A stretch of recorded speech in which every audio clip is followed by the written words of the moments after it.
Third. Water. Yes, live, baby. We live, baby. We live. Hey. I think that Hey. Elaine Leon is getting some water, rightfully so. Yes, I got shots. Hydration is very important. I'm so happy to have you guys here. All right, so because I am kind of gonna go ahead and take us through this journey quick, fast, and in a hurry because we have so much to cover, okay? Shadow work is not something that is a one-day sort of thing. It's definitely a lifelong practice that you really have to commit to.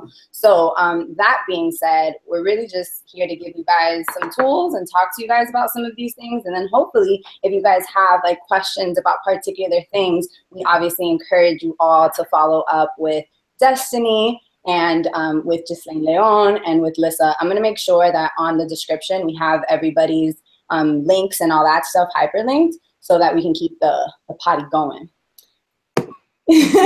So that being said, let me slow down a bit and let's do this right, okay? As you guys should know, we are wrapping up the Virtual Wellness Summit, Heal Yourself, and as a part of that, our theme for today is Love Yourself. We're gonna talk more about these lovely shirts and a little discount we got for y'all. Let's be in Bopsy twins. Aren't we the cutest? Take a screenshot. Anyway, so I say that all to say that on a quest to love yourself, you kind of have to know yourself, right? And in order to know yourself, you have to know which qualities you might not realize you have. And that's pretty much what this whole shadow workshop is about. And that is bringing some awareness into your life so that you can continue to do this work. So that being said, I'm gonna go ahead and jump off my soapbox in a second. But first, I wanna go ahead and introduce you guys to these lovely ladies. So Danica. Hi. You guys should all know her. This is my best friend, business partner, Camarilla Complex. We out here, you know. And she is actually probably the first person who introduced me to this idea of shadow work.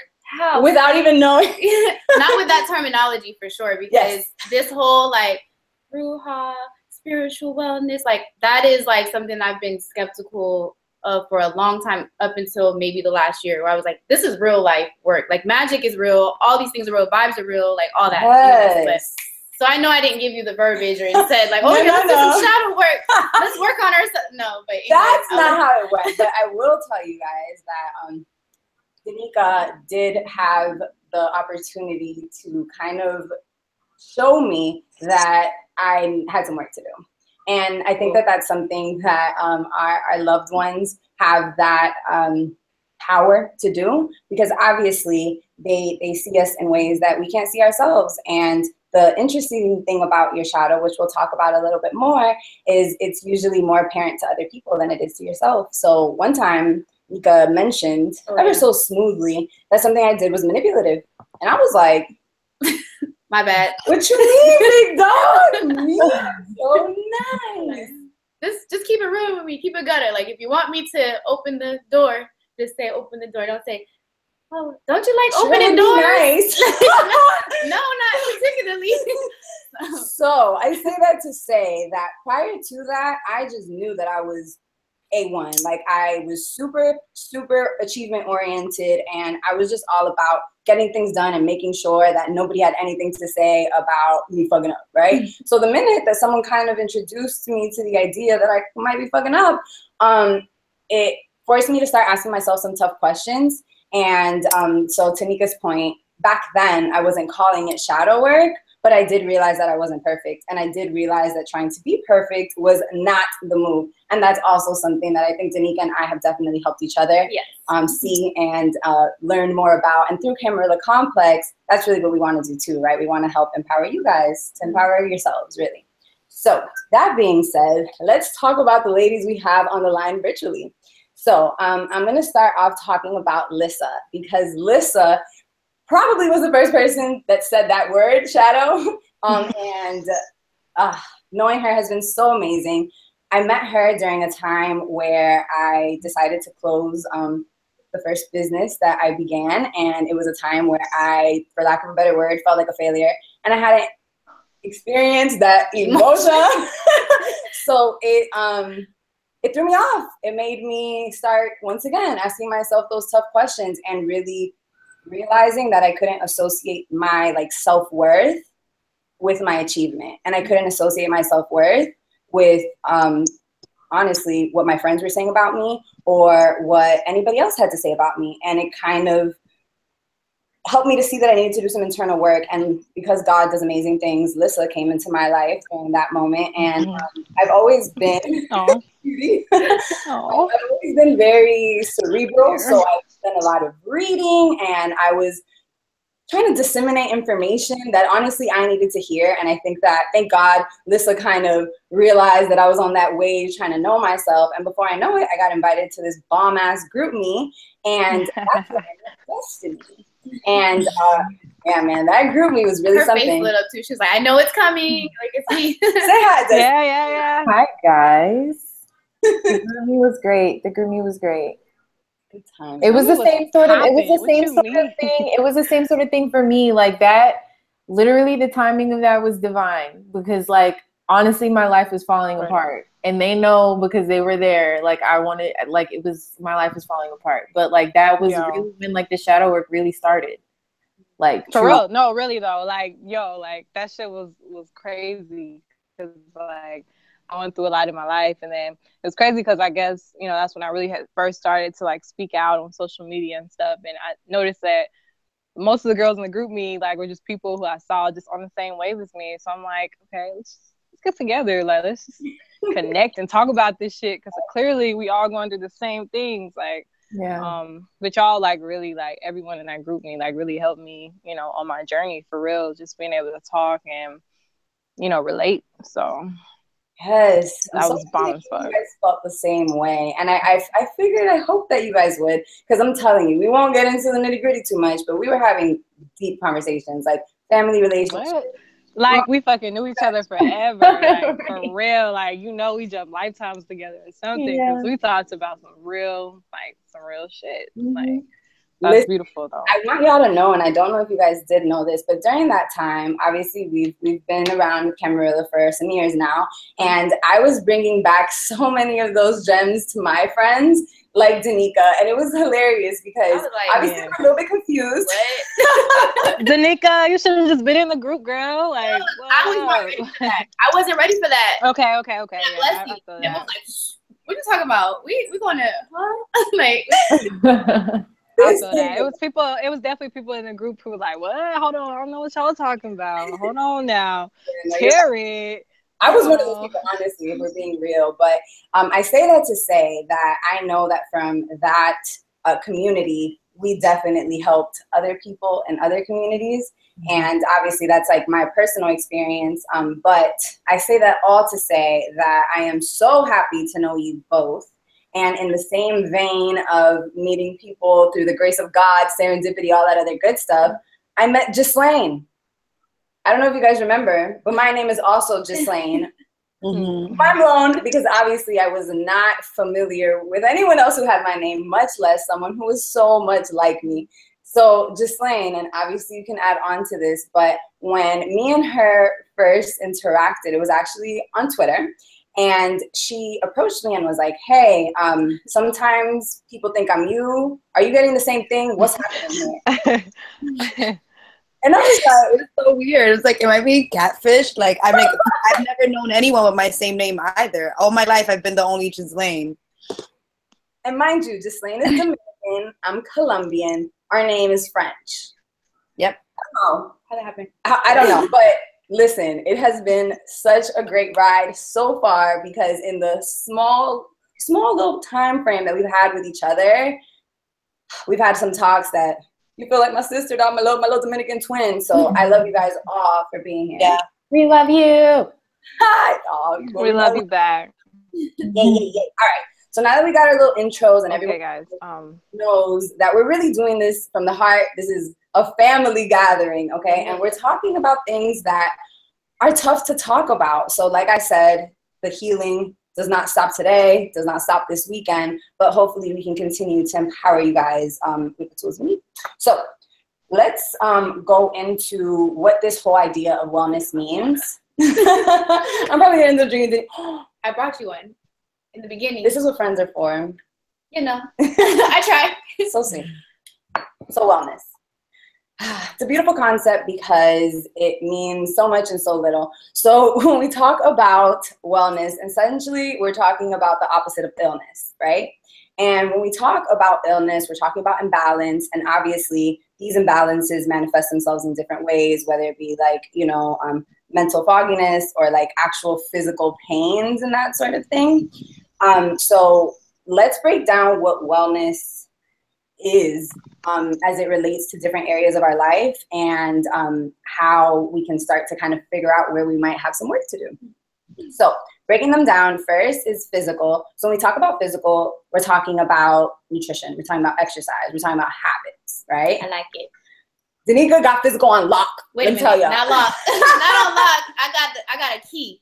I can't unlock. Okay. I'm trying to find a key, y'all. She gotta make me a copy. Like, I need right. Danica knows that sometimes I'm not the best at listening to my body, and sometimes my body makes me listen, and I don't like that dynamic. Like, obviously, I want to be my body's friend, you know. So hopefully, these are all things that my dogs will continue to help me stay true to, right? Okay, so then there's social. So when we talk about social, we're talking about bonds, we're talking about our relationships with people, we're talking about how understood we feel, how connected we feel. That's amazing. Not at all. I'm just kidding. She doesn't.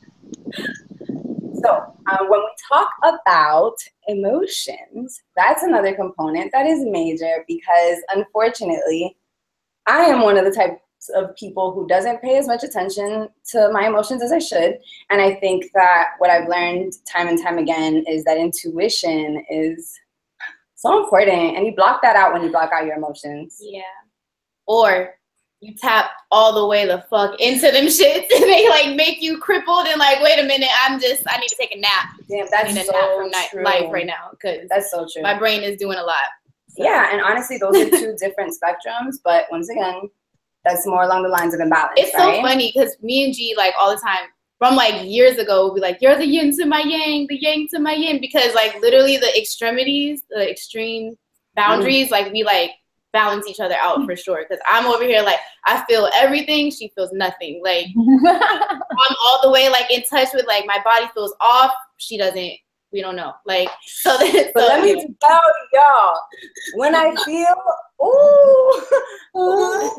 I'm learning to reel that in, you know, and I think that that's where that balance comes in. I'm sorry, Nice. We just punched you a little bit. Listen, emotions matter; they're important, and that's wellness is not there if you don't have that together. Straight up, okay? Like you can see, we're not children for wellness. We're figuring this all out, right? All right. So then we talk about spirituality. Spirituality is major because obviously most of us, and I use that word most loosely, but most of us have been exposed to religion, have been exposed to some sort of organized belief in something. But the fact of the matter is that unless you're truly connected yourself, there's going to be a void there, right? Like if you think that the only way that you are going to talk to God is through a confessional at your, church, there's a little bit of disconnect there, and that's worth visiting, right? And intellectual, mental health. Mental health is really important as well. And obviously, if your mind is not right, you're gonna feel that everywhere. You're gonna feel it in your bones, honestly. So, major key. Okay, major key. Okay, go ahead. Damn, she cracks her bones like no other. I want y'all to know. I'm a bit crazy. we working through it. Okay, so last. Occupational. So day to day, your skills, your job, how's that stuff making you feel? A lot of us think that the way that we work, the way that our 9 to 5s flow, the way that all of that is top priority, and your body will remind you that it's not. But you do have to be okay in that area in order to feel good about everything else. You know, like if your finances are not okay, I promise you that your relationships are going to suffer. Not because people are expecting you to pay the bills, but because you're not going to be worried about that. Honestly, you're going to be worried about surviving. So that occupational part is major, and I can't underscore that enough. Maslow's hierarchy of needs. You can't be worried about that internal work if you just, I'm trying to eat. Like, where's my meal? Like, the light gotta stay on. So listen, yes. So to be frank, that's real. One of these things are areas that I know I'm working on, and I think that it's safe to say that most humans on Earth are working on, because you're never gonna get it perfect. You're never gonna be A1, and this whole idea. Let me stop. I don't want to say you're never gonna be A1 because I don't like that. That's kind of saying that you can't be whole, and the fact of the matter is, that's what we're talking about. What makes you whole? Even the shit that's not so hot, that makes you whole. So you need that too. All right, it's time. Now that we got that wellness way. BRB too. Yes. Okay, so we're gonna start talking about what a shadow is, right? So if any of you guys are familiar with psychology, then you know that that term was actually coined by a very prominent psychologist, a behavioral psychologist, Carl Jung. I can never say his name right. I think it's Jung. Thank you, babe. Thank you. Hold me down. Get us together. So that basically, he coined that term to describe the attributes within ourselves that we're not aware of. To talk about our unconscious mind, right? So when you think about consciousness, oftentimes, you think about light. So in that same way, when you think about what's in your subconscious, that's your shadow. So a lot of times people hear the word shadow and they're already thinking like, ooh, black magic, like what is this? But the fact of the matter is that your shadow contains some really great stuff too. And these are conversations that, man, are interesting for me to have, especially because I think that I am definitely in a stage right now where I am integrating my shadow self, where I'm actually allowing myself to be angry if I'm angry. I'd be like, coach right here, coach. For real. But seriously, I think that oftentimes I have a hard time too, as hard as it might be to believe, to kind of put myself out there and be facing about things. I kind of like doing the work behind the scenes and not really taking a very front-facing approach, right? But through the years, I've definitely come to see that I definitely thrive in settings where I get to practice my communication, even if over the years I haven't really developed those skills because I didn't realize I was good at it, So that's really where this work to me is so important, because oftentimes we like lock things away that we need. Like there's people who didn't really discover that they could sing until later on in life because they never tried. No. Swear. But it's little things like that. Like if there are certain attributes that you have when you're little and people make you feel like those are not okay, you tend to tuck them. All of us, for the most part, have been socialized. That means we had a mom, we had a dad, or we had some sort of family structure, had some sort of community around us that started teaching us what's okay, like it's not okay to speak when grown people are talking. You know what that does to someone who's really opinionated and someone who wants to be able to ask questions and someone who wants to be able to learn more? That sucks, but guess what? That person might grow up to not ask questions. They might grow up thinking that they're gonna look stupid if they don't know something, and that's where the shadow work comes in. What are those areas that you're not aware of? And like I mentioned earlier, it's really amazing to have friends and have people around you who are comfortable talking to you about you, who are comfortable calling you on your shit, who are comfortable letting you know that they love you and they fucks with you, but you got to tighten up. And that's where I sip the tea. I feel a little bit attacked. Like, do I say anything nice to you, dog? Yes, all the time. And honestly, I've told my friends this before too, and I feel like they always have a hard time believing me, but constructive criticism is so important to me. Like, if you can see my blind spot and if you can help me understand something that I'm not getting, thank you. You know, thank you for taking the time type of thing. Mm-hmm. So I say that to say that pulling back some of the layers of what it is that we're going to be doing today, it's really just about getting to know yourself in ways that you haven't challenged yourself to do before, right? So in order to do that, there are a lot of tools that you can use, right? And that's really why I have my lovely ladies here. Obviously, I've been sweeping the floor, but really it's because I want to set this stage. And like Danica told you, we are coming from a space where this hasn't always been a priority to us, right? Like doing the work because we've been too busy working. Straight up, been too busy executing, too busy. Right. Busyness is unfortunately not going to help you here. Paying attention will, though. So that being said, gotta get still.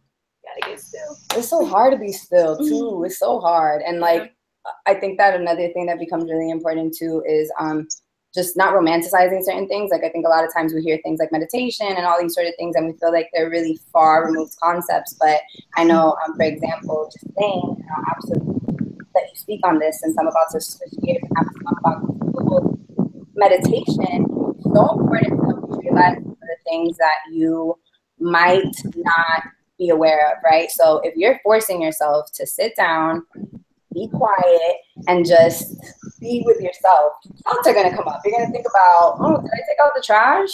Oh, what about that homework? Or what about that assignment that's due next week? Or whatever.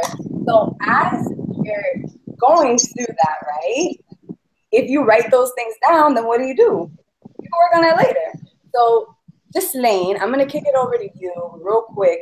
As it relates to meditation, we talked before about your practice. Can you let us know how you got started with that? Meditation. So how did I get started? In all honesty, I had a fuckboy that got in a little too deep. And to Miami at the time to visit my sister. Working. I was just kind of like hanging out in her apartment for a week just to like be with myself. And that week I really took it to just kind of like sit with myself and be still and feel these emotions and feel my thoughts and cry and and be petty with myself. And meditation just became a me time ritual where at the time I didn't know what I really was doing. I was kind of like just listening to music on a Pandora playlist a few years ago. And then last year, when I opened my third eye, I actually used meditation to go into the astral space and to develop a relationship with my higher self. But before I started my relationship with my higher self, I had to understand meditation fully, understand breathing, understand the form of meditation before I was able to open that door with my higher self. And meditation has been really key in owning my intuition. When I meditate now, I kind of like sit, and any thoughts that arise, I have a journal with me. And even if I have to pause my meditation, if it's something that's really, really strong and it came up to my consciousness, because my journal's right next to me, I'll start meditation, I'll write down whatever thoughts came up, and then I'll go back to my breathing. And I kind of practice this just to kind of like pay attention to those things that are, like you said, in our shadow, that are just kind of there and that only arise when I take those moments of stillness through meditation. Mm-hmm. Did you ever like use like a guided, did you teach yourself how to meditate, or did you use any tools? Or so I started just like playing YouTube videos. Like I started playing YouTube videos, and when you're in a place of discomfort, you can kind of like find guided meditations on any topics. You can find a guided meditation for positive energy, for a breakup, for a specific chakra, a guided meditation, just to work on your heart and to be thankful for your heart. Like you can find guided meditations on any topic. And I just kind of started YouTube and trying different things and seeing which ones I like, which ones I didn't like. If I like a voiceover, if I like my own voice, instead of just music. So I suggest for people to you know, playing around with YouTube and finding guided meditations based on their specific needs. So if my need is for patience, if my need today is patience, then I'm going to find a guided meditation for patience. If my need tomorrow is clarity, then tomorrow I will focus my guided meditation on clarity. And YouTube has, you know, a plethora of resources. I also use a beat called, let me tell you guys right now. I use this beat called binaural. And this, sorry, not beat, this app called binaural. And now I no longer do guided meditations, and I focus my meditations on specific brain waves based on what I want to connect with myself. Called binaural, and you can kind of like, you know, skim through delta waves, alpha waves. I mean, it kind of explains it. That's been a good way for me to reach a deeper level of meditation within my own space, and no voices, just straight sound waves and myself. Mm-hmm. Ooh. Destiny, you meditate? All the time. It was really actually hard for me to first like get into meditation, because I thought that, you know, it actually really required you to sit down in a room with the music and the incense and the crystals and all of this stuff. And I think, honestly, I have like ADD or something. And so like, you know, my thoughts are going all over the place. And I would think that I was failing, you know what I'm saying, at meditation. So it took me a long time to actually commit to it and feel confident about it. Because like I said, like I thought that the point was to stop thinking, but the point isn't to stop thinking, it's to just be aware of what you're thinking. And you really don't actually have to be in a room sitting down with all the incense and the crystals and things to meditate. You can meditate doing any activity as long as you have that awareness. You can meditate when you cook, when you paint, when you know, listen to music, when you are gardening, you know what I'm saying, when you're working out. It's just about the awareness of your thoughts, and you like kind of taking yourself outside of your mind and looking at the things that you're thinking about, and kind of just like objectively like analyzing them, you know what I'm saying, instead of like getting stuck in thoughts and stuck on topics, because that's kind of what will start to like get that little hamster wheel in your mind rolling, you know what I'm saying. So now it's kind of just like a thing that I do all the time. Like I actually was on Twitter recently, and I think someone asked me how I meditated, and I've literally, like, life is a meditation. Every single action and moment is a meditation moment. You know what I'm saying? Because I'm aware of my thoughts at all times. So, yes. Yeah. For me, throughout using meditation, like I can, back to what you're saying, that everything in life is a meditation. I feel that way about every word that we enunciate can be a prayer. Mm-hmm. So the same way that we use prayer to manifest and to connect with our goals and our desires and our deepest desires, I use meditation to connect with my goals and my deepest desires, or even to connect with real-time Ghislaine. If real-time Ghislaine is angry right now, if I'm, whatever reason, I will sit and I will set the intention for my meditation to ease my anxiety or to ease these feelings. It doesn't mean that they're going to go away. I'm like angry or some shit happened during the day that it's like fucking me up. If I take just 7 minutes or 10 minutes to meditate, my day will go a lot smoother, and I can move on a lot faster to the rest of my day because I took the time to address said feeling, said emotion through a meditation. Yeah. If you see me put my head down, I'm writing things down. This is not me not listening. This is me actively listening. Yes. So just FYI. So many gems already. Lisa, I'm about to kick it over to you. Yo, what up? Meditate. How do I meditate? Okay. Well, just like picking off what, you know, Destiny said, like, I used to like think the same thing, like, oh, I'm supposed to just sit here or just or something, like, and it was so hard because I'm like, damn, I have so many thoughts. Like, I start thinking about, damn, I gotta use the bathroom. Damn, I gotta turn in this paper at 7 o'clock. Damn, that fuck nigga, I fucking hate him. And, you know, so I'm like, I can't do this shit. So after a while, I think I found some like really good information by, I don't even know who, it was so freaking long ago. But you know, just about observing your thoughts, like, you know, Destiny said, and the one way that I do it, I still do it now, but I definitely did it when I was first learning, was like breathing, like really focusing on your breath. So as you're meditating, like that's really all you need to be doing is just breathing, you know, in and out. My number is 7, so I would do 7 minutes, breathe in 7 seconds, breathe out 7 seconds. And then as the thoughts would come, as soon as I try to put my attention about that, let me get back to my breath. And then as I was doing that, so you know, I think about later, I say something, okay, I know I like someone, I want to cuss. Oh, no. You know? Hold on. Breaking up. Can you hear me now? Yes. Okay, yeah.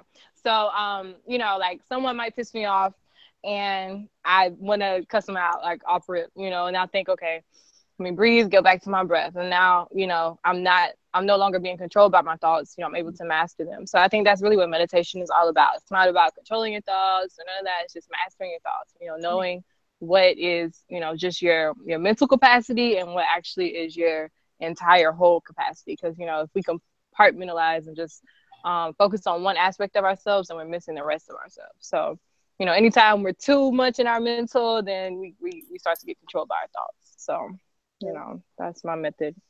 Yes, I love it. And to expand real quick on the breathing thing, I want you guys to know that I feel like I learned how to breathe 2 years ago. This whole idea of like shallow breath versus like those deep breaths, I think that is definitely worth looking into. So I encourage you guys, YouTube. Oh, I got you. Not even YouTube. Our blog post today with Yoga with Nikki, she teaches you how to breathe like right now. So if you go to the link in our IG bio and like all over our Instagram and Twitter, you'll find she walks you through breathing. But that's where I like first tapped into like meditation. So her story is a lot like mine, where she meditated for the first time, got outside of her head for the first time through yoga. And the Shavasana, which is like the pose at the end of yoga where you just lay there. Yes, I love that one so much. Yeah, I hear it's like the best. Yeah, but people say that for a lot of people that's the hardest position. Like they would much rather do that over like crow's pose, or like they would much rather do crow's pose or like over Shavasana, because that they don't want to be alone with themselves. They don't want to think. They don't want to like. So yeah, it is rough. It is a tough pose. I like that one though. I'm like, quick insert while we're talking about breath. Let's just keep it in mind, like when we talk about etymology, because I'm like really like big on words and shit like that. But the etymology of breath is spirit. So when we're talking about breath, we're like literally talking about spirit. So we're talking about the breath of life. We're talking about like your spirit, like what is inside of you. What are you breathing? You breathe into something. So, you know, that's why it's so important to focus on it, because you really are able to get back to your spirit every time you focus back on your breath. And every time you take those deep breaths and, you know, just keep yourself flowing. Like you just want to stay and then flowing. physiologically, like in the body, like the more oxygen that is in your body, the better your body is functioning. So if you're shallow breathing all the time and just breathing like up here, there's no oxygen in your blood, there's no oxygen in your brain, you know what I'm saying? And you function like way less effectively, you know what I'm saying? So it's more than just for meditative reasons, you know what I'm saying? Like, you know, if we're not talking about the spirituality of it, which we are, but that's real. And the reason why I made that such a point is because I literally like I started watching a video, and I don't want to say her name wrong, but I'll probably just like data dump on the comments in the end. But she was literally like showing her tummy and like, do like this, and it should be like this. And then you do it like this. And I was like, wait a minute. I never felt breath down there in my stomach. It's like breathing like a baby. Babies breathe like that. They breathe with their whole belly. You know what I'm saying? They naturally, like instinctively know how to breathe that way. What does that do for your digestion? Because I feel like that would make me feel uncomfortable. Like all that air, like I don't want it. It feels uncomfortable initially, but once you get used to it, like now I've gotten to a point now where diaphragm breathing is just like my, like, it's just natural. You know what I'm saying? It just comes more natural. Like it's my like go-to. Can't go that far. When I'm trying to like sing, yes, I like to go that far, but like in the shower, but just to like breathe air into like just suck some air into my body, I can't get it there. Like it's stop for everybody. Destiny tweeted something, and it's haunting me. It's haunting me, Lord. But she was basically talking about how a lot of these tools that we talk about and just magic all around is something you have to practice. Yeah.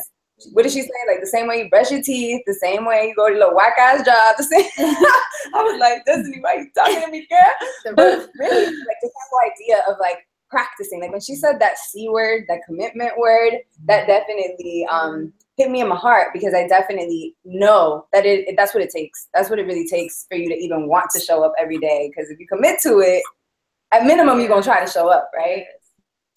Yes, y'all. Okay, so real quick, speaking on pain, because you guys mentioned that word, and I wanted to circle back to say that this shadow work stuff is not fun, straight up. Like us talking about it, yes, so much fun, all the gems.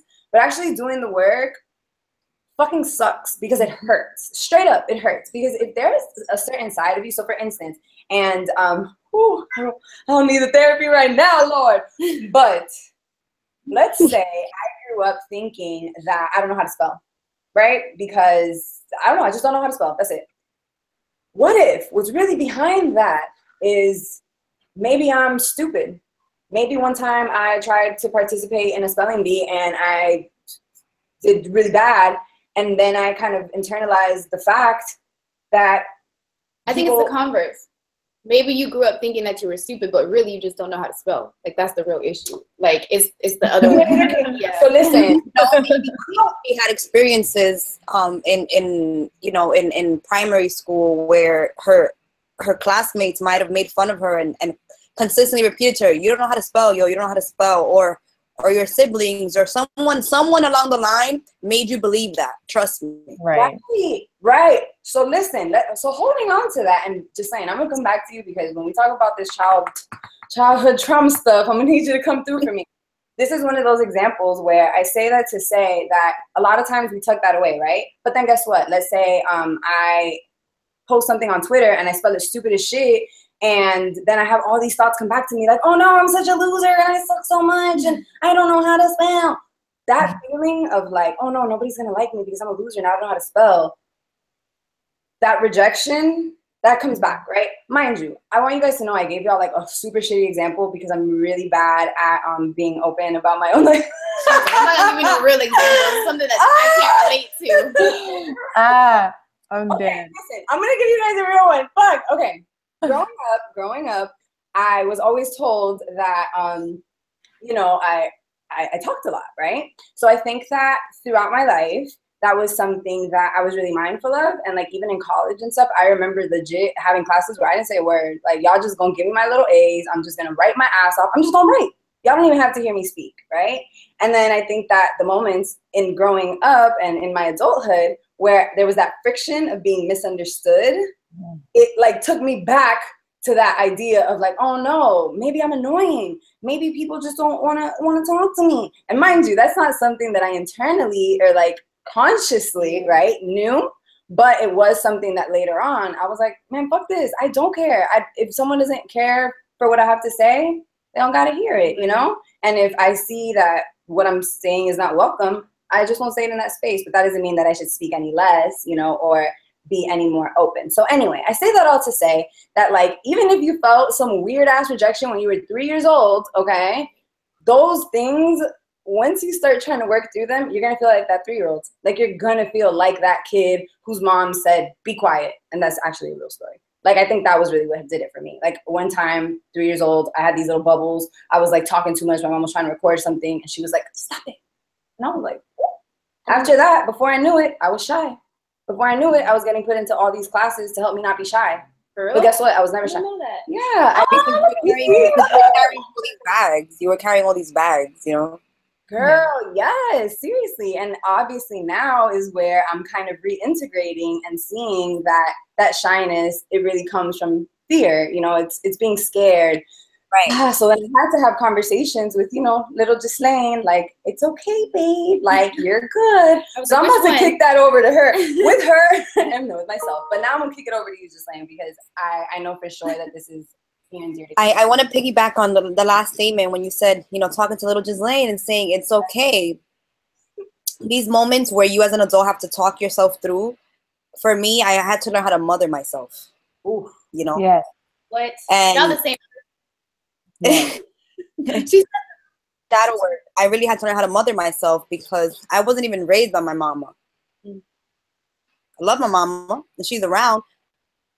Raised by her, with her, and that I've done, it's really, really hard for her to meditation, the astral. I mean, it's like talking to a wall, you know. And in the process of mothering myself is when I was able to, you know, connect with my inner child and honestly speak to child Ghislaine. Child Ghislaine wasn't happy about, and why she wasn't happy about it, and how that played into my life as an adult. In mothering myself, I was able to release a lot of trauma, especially with men, own daddy issues that I didn't know. Until I dated a man that was 16 years older than me, and 5 years later, I was in this mess of a ball. It was probably the most painful relationship of my life. Through that, to uncover, you know, my daddy issues and uncover all the karmic baggage that was tied to my mom and my dad that I carried on myself. And the minute that I started to free myself from all of that is when I started my own rebirth. Mm-hmm. Knowing who I am. Girl, testify. I'm over here like, and what else? Because I was on that same, you know what? We're not going to talk about me though. Okay. Knowing who I am and walking away from all these things that were programmed into me, and for me to believe that either I deserved or that I didn't deserve. Settling. I mean, so much. And yeah, I was the woman that was looking for daddy in men for a long time. And it's I mean, I think I have enough balls now to admit it. For a long time, I just thought that I was, you know, either being a player or I had it like that, or I was a G. All these things that I made myself believe, which were all lies. Like, what? No, I'm not a G. I'm not a player. I'm a lover first. I'm so stressed. I don't want to be a player, no. Hey. But this is why I heard I met, literally. But in connecting with my inner child, outside of just healing from personal relationship drama, I realized that my self-confidence issues are also tied to my childhood self. Because of, you know, things that my parents would say, like even little things in my hair, like, yeah, I've been on this natural hair movement for 10 years, but do not get it twisted that my family can say something and it might not take me, you know, still sting a little. It'll still sting that, you know, that my family is still programmed to believe that this isn't beautiful, that all of this natural, like this is not beautiful. This is, you know, yeah, descuidada, una mujer que no se cuida, and like, you know, even so, I'm happy that I've been this like warrior who's done the work to like walk away from my family's ideals. In those 10 years of that work, I didn't realize that my self-esteem and my confidence covered by my natural hair. And I wasn't really taking care of the root. And the root meant revisiting those moments where my parents made me feel insecure about things, whether like you, like I talk a lot, or, you know, you so short. Why do you want to study this? Because you mad short. Like, you shouldn't be a businesswoman, or you should do something else. Or, you know, sound like a good reason. Like, really wait to talk. You should let men talk first, and then we talk. Like, all of these little things that take the time to decided to self. And our parents and our environments have a big part in our self-esteem. Our self-esteem then has a big part of who we become as adults, and how we efficient for ourselves, you know, because this programming, this idea of self, this looking in the mirror and speaking to yourself, again, you know, in our environments as children, and as an adult now, I try to, like, even on my worst days, tell myself, you're amazing. Ain't nobody built like you. Hey, turn on this. Your DNA. Higher self is your higher self, and trusting that. And it's taken me a while, and a lot of tears, a lot of journaling. You know, forgiveness is very, very powerful. Are we talking about affirmations today? Is that we absolutely should. Nika, speak on that. I'm speaking on the skeptic part. Like, look, I am the person that's like, no, like I'm just no, like it's a no. But like, so like for me, I'm always like, people will tell me like, I've heard that I'm pessimistic, and I'm like, I'm realistic. Like, this is life, guys. Like, come on, like, let's go. But I was raised, that's how I was raised. Like, my parents were militant. They were both in the Army. I joined the military. We ain't got time. We just don't got time. It's not that we don't place value. We just don't got time. Like, it's just, we gotta go. We moving. Like, your dad lives in Korea. Like, my dad left to Korea when I was in 3rd grade and never lived in the home again. But, like, he was still my dad and still my mom's husband. So, like, but we just had to, like, deal. So you just got to learn to deal. So for me, like, affirmations and, like, bigging yourself up, it's just, like, just do. Like, you don't need to, like, feel good doing, just do. Like, you're not always going to feel good doing. So it's, like, always, for me, hard to, like, buy into the affirmation thing. And I just think it's probably because I don't understand it well enough and I don't know how to do it right. Because I kind of look at it like, you're just lying to yourself. Like, these are lies that you're telling yourself. You got to fake it till you make it. That's how it works. Okay, so put me on. Yeah, over and over and over and over. You gotta, yeah, until it becomes. Because what we see, we create in real life in real time. And you're saying that you don't got time, you gotta go. All right, y'all. You don't got time, you gotta go. But living our best life is being in tune with how we feel at all times and doing things that make us feel good. Like, how many of us go to college? Hold on. We got y'all crunk. Wait a minute. Now I'm gonna get y'all to all speak on this shit. And I'm gonna hear y'all all say it. Okay, so real quick, Lissa, I'm gonna have you go ahead and say your piece, and then Destiny, I'm gonna kick it over to you, and just saying you're gonna toss it back to me when you're done. There we go. Yeah, I'm here. All right. Take it away. Yeah. So, I was just talking about basically manifestations. Like, we say the word a lot, like manifest, but it's like literally to show proof of, to pull it from like your mind and prove it within somewhere where, it's visible. So really, that's literally what you're doing. Affirmations, you're trying to manifest it from your mind. Really, it's a womb. We, as we have wombs, we birth children, but first there's a process of creation. So we're doing that within our minds as we project that into our reality. Actually, G put me on the holographic universe, and like, that's just real. Like, when you, like, we're projecting thoughts, basically, just like a projector that you would put a movie in. So we think something. Hey, but we're losing you. Lissa is in the country right now. Push through and see it. So okay, can you hear me now? Do that to create reality, because I'm gonna. Can you hear me now? Barely. Can you hear me? Barely. Oh my God. Okay. Can you hear me now? Yes. Stay put. Let me step out. Okay, guys. Like, I'm literally like, this is a barn behind me, yo. Like, for real. Like, I'm we see the barn. You in the country. Okay, but yeah. What I'm saying is just basically, like, going off of what Danica said, just being. If you're focusing on one aspect of life, like, okay, this is just the way it is, this is how it's always going to be, then like, you're literally creating that reality for yourself. Like, this is just life. This is how it's always going to be.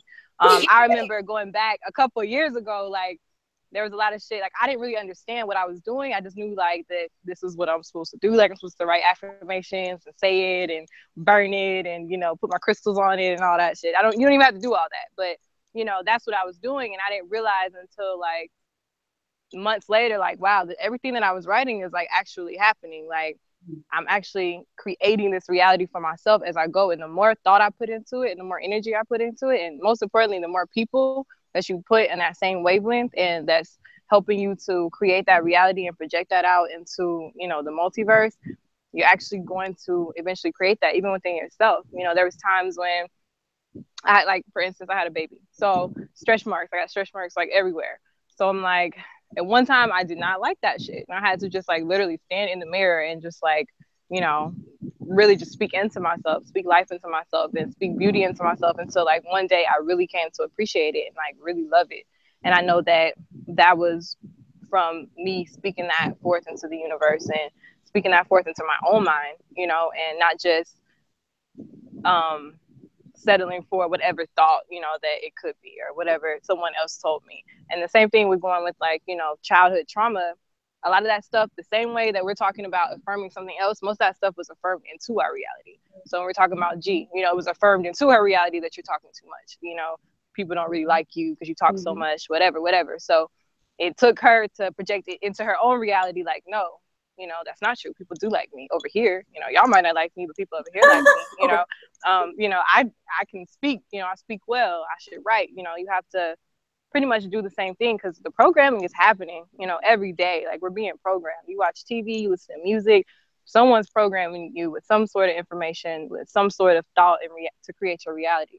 So at some point, which is where meditation comes in once again, when you breathe and get back to yourself, we actually have to program ourselves and just continue to reprogram our mind and create, you know, regenesis. Like, it's literally regenerating ourselves, creating new cells, creating new brain cells, so that we're actually creating a new mind, a new mentality, and then a new perception, because it's really all about perception. Like, we want to be real. Our reality is based on our perception.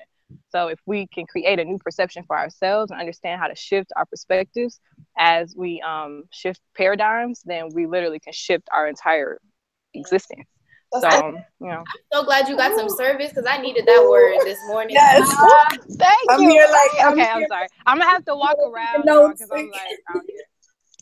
I needed that. I was like, honestly, like, that's crazy, because I really, when I was just even explaining, like, I want to be open to these concepts, but I really do, I believed exactly what I just said. Like, no, like, this is what it is what it is. Literally, that's my dad's signature block and text message. Like, he don't have an iPhone, he has like some. It is what it is. It is what it is. Like, that's an affirmation in and of itself. Exactly. Like, he's just like, nah, this is life, whatever. Like, you know, so, and my dad, I understand why he has to cope the way that he's been through some things, but like, it breaks my heart, because it's like, it could be better though. Like, it could be better, but and that's basically like dang, dog, you don't have to accept what it is. Like, you can make it some shit. We creating, we like women and stuff. Like, I was like, wow, I'm charged up, my batteries is charged, let's go. Like, I'm about to run some miles. Like, I needed that. I am the creatress, y'all. Right? This is what I do. No, really though, for real. Like, I had to learn this myself. Like, it's just like, really, we actually have so much power, like, out here on this earth. Because once we realize what we're connected to, then we realize, you know, where we came from. And when we know where we came from, we can have that confidence. Like, yeah, like, I came from everything. I came from all, like, you know who the fuck I am. Like, I can. Do you know? I do this. For real, you know, that was something I had to come to, because I had my own, you know, insecurities and shit as a child. I had abandonment issues as well. My mom and dad divorced when I was 3, so I didn't have a man in my life for real. And you know, I had issues of self-worth and, you know, just different things like that. And I literally, like, just thinking back even 4 or 5 years ago, like, I've come such a long way. And it's just from, you know, the renewal of my mind. You know, I'm not Christian, but there's a lot of scriptures that stick out to me in the Bible, such as, you know, be not conformed to the world, but be ye transformed by the renewing of your mind. And that's like gems right there. Like, renew your mind, and you literally can transform yourself. I'm so glad you brought that up, reality. Because I was actually going to use that for one of like my reasons why I feel like affirmations and like speaking things into existence and is so important, because of the one in literally in Genesis and I'm not Christian at all. Like, I was indoctrinated into it as a kid, you know what I'm saying? But I'm out here doing all kind of like occult shit all the time. So like, but I still like use it because there's so much truth in it. But even in the beginning in Genesis, it's like God said there was light, and then there was light. How did he create it other than saying it and speaking it into existence? And then the other one that's like,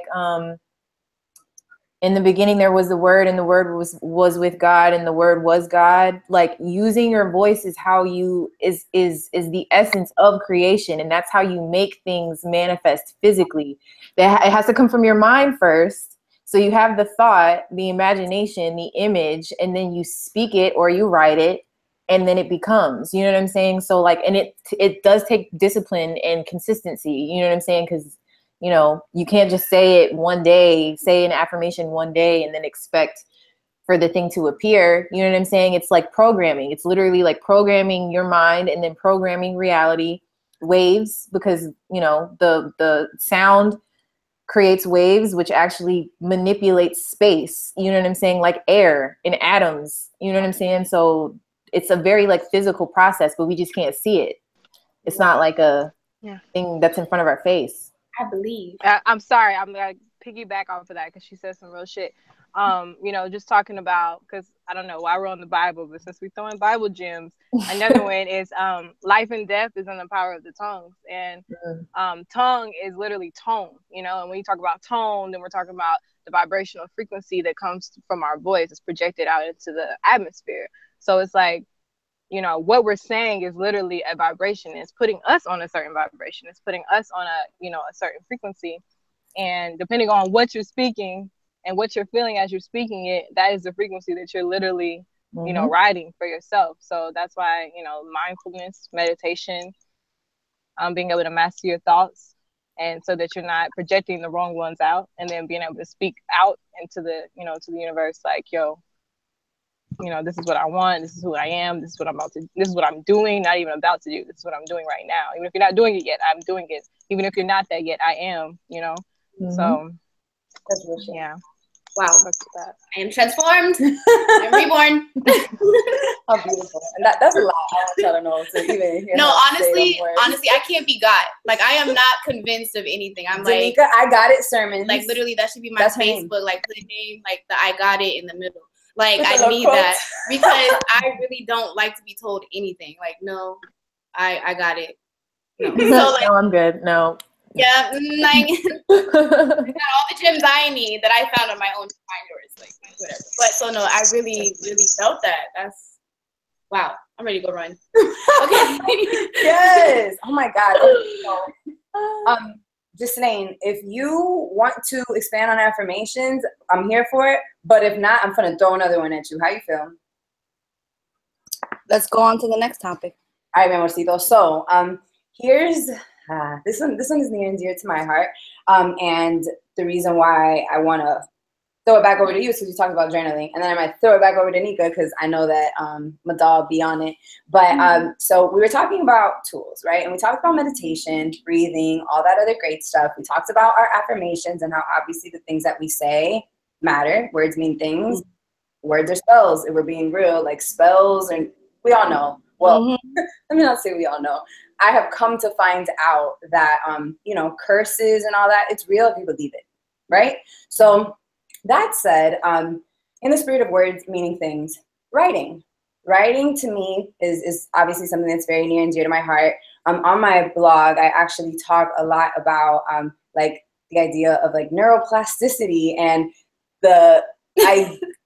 I say that to say that I like science. Like, I like the language of science, right? So a lot of the amazing things that both Lissa and Destiny just talked about are actually backed by quantum physics, straight up. Like, if you want to understand life from that perspective, that information is there for you. And I love to take that all in and make it make sense for me, and in turn make it make sense for other people, right? So writing is therapeutic to me in the way that I really get a chance to like dive deep into certain concepts, pull out what really matters to me and flesh that out, right? So to me, that's definitely helped me, I guess, kind of shine that light and get to know my shadow self, because as I'm talking about these theories, as I'm talking about experiments where people have learned, you know, how photons work and how connected they are, and we won't get into all that stuff, but those type of things have helped me understand myself, quite frankly. And I want to talk about writing, period, and how you guys, Vika and Ghislaine in particular, leverage that. So Ghislaine, you mentioned meditation already. And I think that having that journal next to you, major key. Is there any other ways that you incorporate writing into your life? Yes. So I currently keep a new moon journal. New moon journal, I keep it as a way to kind of document, you know, that are aligned with my new moon, with each new moon, with each passing new moon. And it's also a way for me to connect with my own affirmations and for me to connect with the power of my own words. As you were saying earlier, that words are magic.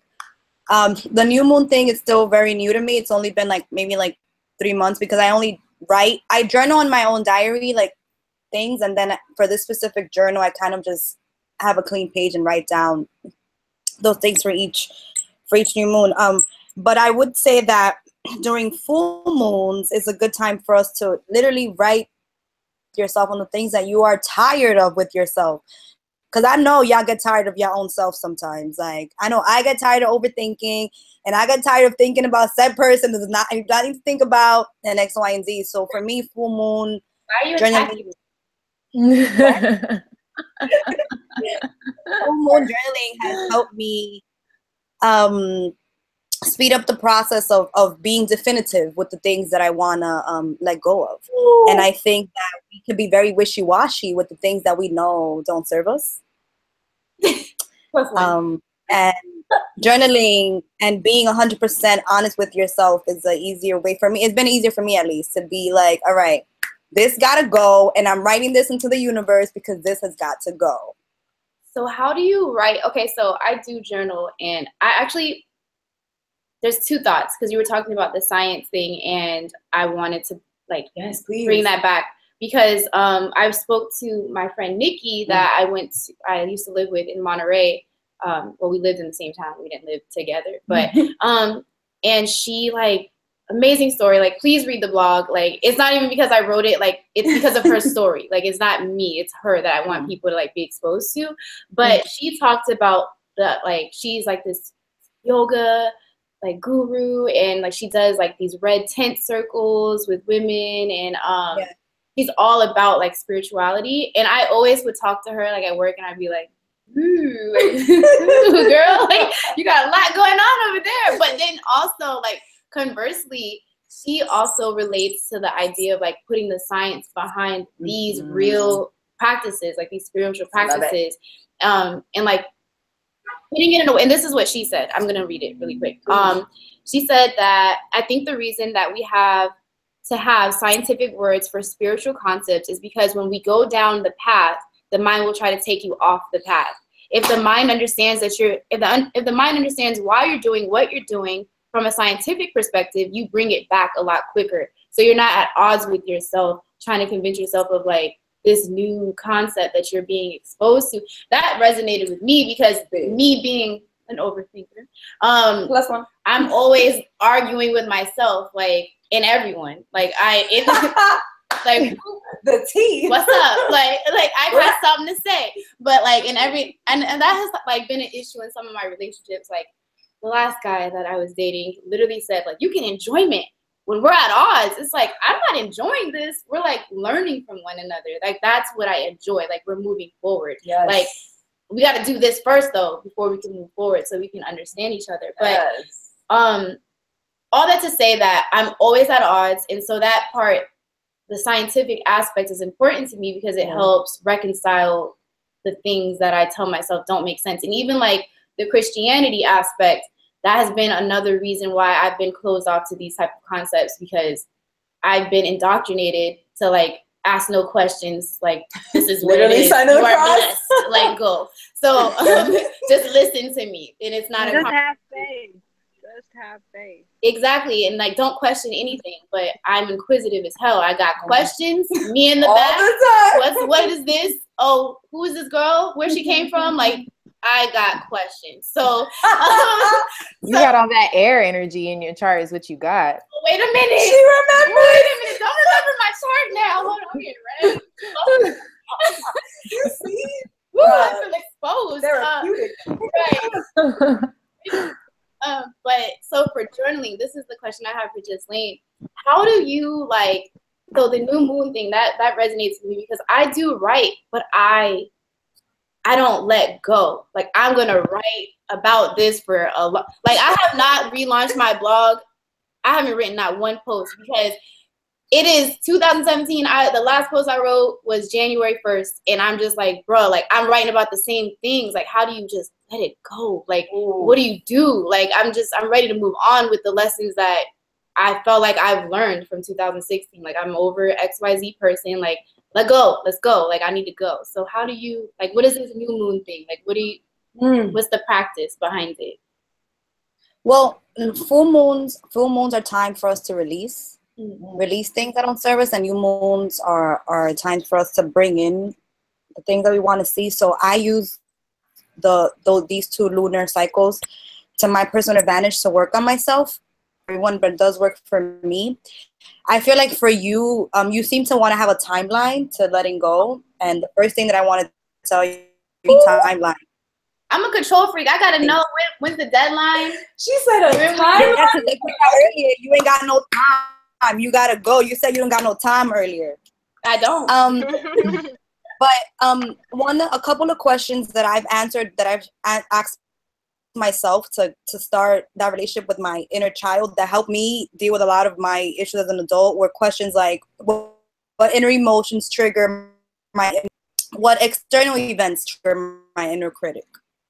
What areas in my life taking risks? And then kind of like exploring. I think you said, you're breaking up a little bit. I think you said you asked yourself what external events trigger your inner critic. That was the first question, but I didn't hear the rest. And what inner emotions trigger my inner critic? Oh. Inner emotions are really tied to things deeper within yourself that you don't even know, that you won't know until you sit and do the work. The shadow work. If you want to do like actual if you want to do like an actual like practice, like in alignment with the new moon and full moon cycles, the full moon is when those things that you said that, okay, you're ready to be over them now, like burn it literally with fire, like burn it, burn the paper, write all that stuff down and burn it. What I do, and also because the cycle is like it kind of varies depending on really your own personal like menstrual cycle, and not just like when you bleed, but like when you bleed versus when you ovulate. A lot of that will usually correspond with the new moon and the full moon.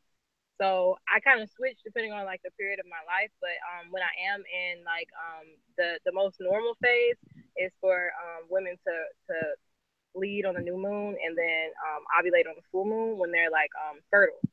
So, and then, typically like women who bleed on the full moon, just over time, like ancient shit has been more of like the high priestesses of the groups, and like just the women who are not focused on their bodies, not focused on reproducing, because they're focused on the spiritual nature.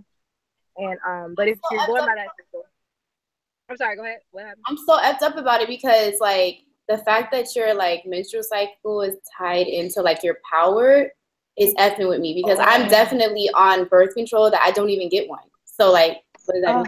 Baby, no. Oh no, baby. You gotta get on it. Let it flow. Let it flow. So I gotta just not be on birth control. You want to release that your blood is like literally it's scientific too, but if you talk about the spiritual aspects, you're releasing those toxins, you're getting rid of that.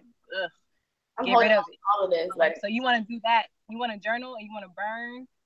You want to do all that while you're menstruating.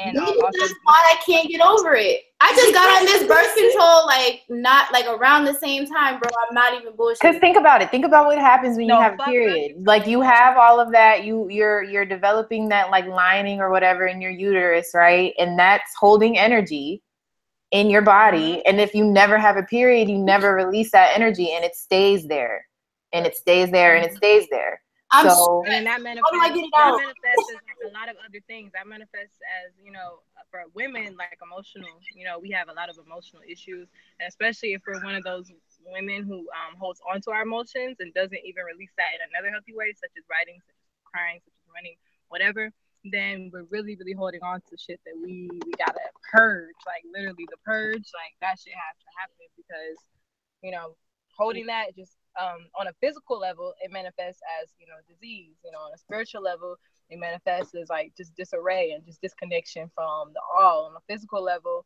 I say if it's going on a mental level, it's confusion, it's clutter, it's, just mental mucus, and so mucus is the cause of all disease, says Dr. Sebi. I fuck with Dr. Sebi the wrong way.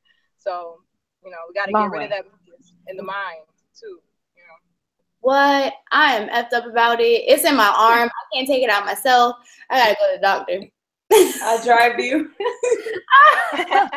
He said, "I'll drive you." I feel it. I used to be on birth control, and I just felt that shit. Like, it was like a month, and then something was just like, just stop taking it, and I just stopped. And then like later, I figured out, you know, a lot of stuff. But yeah, our menstrual cycles, that shit is important. Even if you know, a lot of people with like really good diets, like raw vegans and shit, they stop bleeding. But you know, even that time, just that time of release and renewal and reflection, you know, that's so important. And whether it corresponds to the new moon or the full moon, whichever one it corresponds with for you, it's just so important to utilize it. The write and burn ritual is like amazing. Just writing everything down, like I really like a whole sheet. I used to make a whole sheet of I release anger, I release doubt, I release insecurity, I release this person. I release I release these niggas. I release X, Y, Z. Him, and him, and her. Burn it and give it away. And then when you watch it burn, it's just like, oh, like you feel it, like you physically like feel it, like in your body, like it's just like weightlessness, you know. So I burned my apartment down my freshman year, because I'm a little bit like about fire. You can do it on the balcony. It's got to be another. Yeah, do it outside. I'll write it and then I hit backspace. Yeah. Write it with your hand so you can't backspace it with a pen. What if you rip it? No, I want to burn it. That's not enough. No, burn it. Well, we used to do like a full elemental like ritual. So like we would write it, and then really technically the paper is like earth, but even so we still put it back in the dirt. So we would write it, we would burn it, like drop it in water, and then pour it into the ground. So we're utilizing water, fire, air, you know, and water all at the same time. All of the elements. Mm-hmm.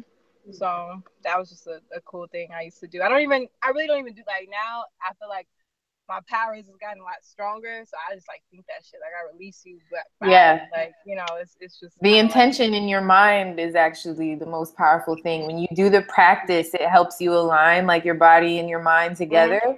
But once you kind of get that like on lock, then it can just be like you're in your head just like crossing off all that shit, just like, nope, this doesn't work, nope. And that's the crazy thing, because I really do feel like if I know anyone who could do that, it's this guy. So I think that's why it's really, really cool that we're talking about rituals and the importance of the mental part. Destiny, thank you for saying that, because I think that's where a lot of people get lost, because sometimes people be like, okay, I did it, now what? You know, but it's like, right? Believe that with the burning of it, that shit's dead, you know, like. And then after you burn the list, like let's just say hypothetically it's a particular person that you're trying to release, and you included them on your list, and you burned it and put it in the water and brought it back to the earth and all of those things. Don't go and then answer their text message when they try to hit you up the next day, because they sense that you released them. They know that you're trying to get rid of them, and they're like, oh no, wait. Oh no. And then you want to go and then answer the text message. You can't do that. That shit happen. You can't do that. And that's just confirmation. We have to like really, that's another thing like about the spiritual life and shadow work and all of that. Like we have to really recognize the signs and like really be in tune to know when, you know, our higher self, our guides, or whatever you may call it, is like speaking to us. So like just like that, like she said, someone will call you right after you release them, that you know that energy was put out, because they're gonna know that shit working, because they're gonna feel it. Mm-hmm. They're gonna be like, they always say they always know when you're moving on. Is that what that is? They just that's and then they're gonna try to come, because they feel that energy that you just took, that you were sharing back. You took that back into you, and then they feel like, oh, what's going on? Like, I just feel the need to like hit so and so up, and it's not really because they, you know what I'm saying? It's just because of that energy. They're feeling that like coming back to you and leaving them. You know what I'm saying? All right. Also on the subject of releasing, just because I know this is something that I was going to talk about anyway, like processing, that's so important. Like our bodies are like our computers were made after our bodies, you know, so the whole processing, like, I guess, the concept of processing. We have to go through it, you know, ourselves with our own emotions and our own feelings. So it's important to we kind of talked a little bit of like triggers. So you have a trigger. The first thing, I use an example, say your boyfriend is like liking her little girl's pictures on Instagram or something, you know, and you're like, what the fuck? Like, what's he doing? Like, you're mad. So the emotions that you're feeling right now is like anger and hurt, you know. So you're angry, you're hurt, and that's all you know right now, because you're clouded. That's all you can feel. So at that point, it's like, okay, now I have to process this emotion. So what exactly makes me feel, you know, hurt and angry? Okay, my boyfriend was liking pictures on Instagram. Okay, so what about that, you know, makes me feel however I feel? Okay, well, you know, these girls are pretty. You know, it makes me feel like, am I pretty enough? You know, or am I jealous? Maybe it's jealousy. So then you have to go back to another time. Was there another time that I felt this way? Okay, my ex, you know, 2 years ago, I kind of felt that way when he called that girl pretty and he didn't say it to me. Okay, so keep going back and keep going back until you get to the root cause of that emotion. So jealousy, for instance, I use myself for an example with my father, abandonment issues. So jealousy also often has to do with, you know, lack of or fear of abandonment. Usually it's a fear. Like a lot of our roots go all the way back to a fear of being rejected, you know, fear of abandonment, fear of not being good enough, fear of lack, you know, fear of all these different things that are the actual root causes of the emotions that we're feeling. And until we go and dig up those root causes and plant new seeds, is where the affirmations come in. Until we do that, then we're going to continue to only feel those surface emotions and never get to the bottom of them. So it's going to feel like, you know, why am I feeling the same thing I felt a year ago? It's because you never uprooted the fear. Whatever it really was, Yeah, so once you uproot that, then you can replace it. Like, okay, I feel like I'm not good enough. So what can I do or say to myself that can replace that, you know? So instead, that's where you would put the affirmations in. You know, I know I'm beautiful. I know I am enough. You know, I am this, I am that. And I feel like that's one of my ways of releasing. Like I have to do that. I have to sit with myself and really understand, especially me, because I'm like in a polyamorous like situation. I have to do that shit all the time. Like, okay, why am I feeling like this? Because it's not them, you know, it's not him or her. It's usually me. And once I go back all the way back to my childhood or all the way back to 10 years ago or whatever, I can see, you know, the root cause of that. So that's crazy. That's shadow working right there, explained freaking word for word, damn near. I was just about to say, I know we've been like, you really just was like here, but just to follow up on that, I know Ghislaine, when we were hopping on the call or the video, you were talking about, I don't know how you put it, but you were like finding your awakening or opening your third eye maybe, and like just been like transformed into a person. So basically what I want to say is, if you are not already in a space, this is my question to all of you, I guess, if you're not already in a space, or you're just not opening your mind to like this shadow work, which that's me, like you might find yourself, it's just like a cautionary tale just from what I've experienced, which is also why this year has been like writer's block. Like I have no content for people to share. I'm trying to share with myself things that I was not sharing. I can't share concepts with the world that I'm just now discovering in myself. So like I haven't been able to like do anything with it. What's the cautionary tale to everyone? Like once you start on this path, I just feel like when I tell you this year, like I stopped talking to my mom. I went to Virginia. My mom lives in Virginia. I didn't even see her when I went home. I live in California. I flew 3,000 miles across the country. I did not even see her because I started dealing with feelings I had never dealt with. And then I came to her with them. She was like, whoa, what's all this, Rob? No. Like, that's not how it went. I'm like, that is how it went. I wasn't ready to tell you then, but now I'm telling you now. Yeah. She wasn't ready to deal. So I had to have my boundaries and say, I'm not about to let you deny me of my truth, though. I understand that's your perception, and maybe you're not open to like what I felt, but this is how I feel and how I felt, and either you're gonna honor that, or I need to like find that healing on my own. And so, for the people that are starting their shadow work, what is there a discretionary tale? Like, have you guys really had the same experience? Like, has it just, your whole world just blew up? Yeah, I freaking, So my mom has been like one of my biggest triggers too. Like honestly, all of my deepest like wounds and traumas and all of the shit that has fucked me up in most of my life have come from both of my parents really, but my mom mostly.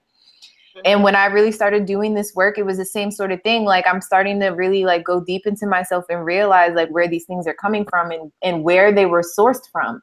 And the thing is that nobody wants to hear that they were the cause of this issue for you. You know what I'm saying? Your parents, even though they may have like implemented these like thought patterns and you know like rooted things in you, still love you. You know what I'm saying? So you got to remember that like that probably was hurtful for her to hear, because she doesn't want to feel responsible for, you know, hurting you or traumatizing you or whatever. But you also got to realize, and this is something maybe personal, but I think a lot of people can relate to this, is that like in a lot of ways this generation, like our age group, is doing way more spiritual work than our parents and our grandparents. And so we're evolving like almost past them.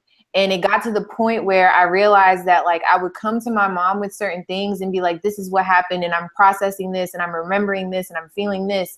And she's incapable right now, you know what I'm saying, of reciprocating, you know what I'm saying, that work with me and working with me to heal those things. So I kind of had to do what Ghislaine said, as far as like mothering herself. I had to mother myself. I had to father myself. I had to tell myself those things that I wanted them to say to me, which were, I'm sorry, I didn't mean to, I apologize. You know what I'm saying? And honestly, like, it's kind of an indirect way of doing this sort of work, because you know, automatically kind of just want to say to yourself that you can directly go to your whoever it was and have these conversations. But everybody has free will, and everybody's not capable of doing it the same way that you are. So you have to kind of go like on the intangible level and do that work in a way that like doesn't actually require you to one-on-one have these conversations, so that you can heal. And then that shit will trickle down. Because what I realized what happened was that when I kind of took responsibility for myself and parented myself, the relationship that I had with my mom got better. You know what I'm saying? Like I didn't actually really have to talk to her about anything. When I took the initiative, then it was just like she started owning up to stuff, and then she started apologizing to me, and I was just like, well, who are you? You know what I'm saying? Like, so it's definitely something that once you start, like you can't really turn back. You know what I'm saying? Like you can't really like undo it. But when you really commit and like, you know, dedicate yourself and discipline yourself, all of those words that people don't like, you know what I'm saying? Like you get the real results. I need it though. You get the real results, you know? That's real shit. No facts. No, I agree that once you take the, oh no, go ahead. Listen, please. Yeah, please. No. I'm sorry, I'm breastfeeding right now. Oh, baby. Yeah, but just to pick off what she said, like I had to, I'm like, especially when I first kind of. Oh, Lisa, we're losing you. The service, it did it again. Can you hear me now? Yeah. Okay. Yeah, but like with my mom, you know, I'm trying to just really, I'm trying to open her mind to all the things that I'm learning. This is in the past, and also you know, trying to tell her, you know, how different things affect me. Actually, when I was a child, like before I even started this, I remember I wrote her a long ass letter just telling her how I felt, and then she came like at me like, you're so ungrateful, and you know, this and that really traumatized me, you know, like because I'm an emotional being. My mom's not. She's like an Aries, and you know, she's like fire. So that didn't correlate. So I was always told, you know, not to be so emotional, and you know, I'm over exaggerating and I'm dramatic and all that other stuff.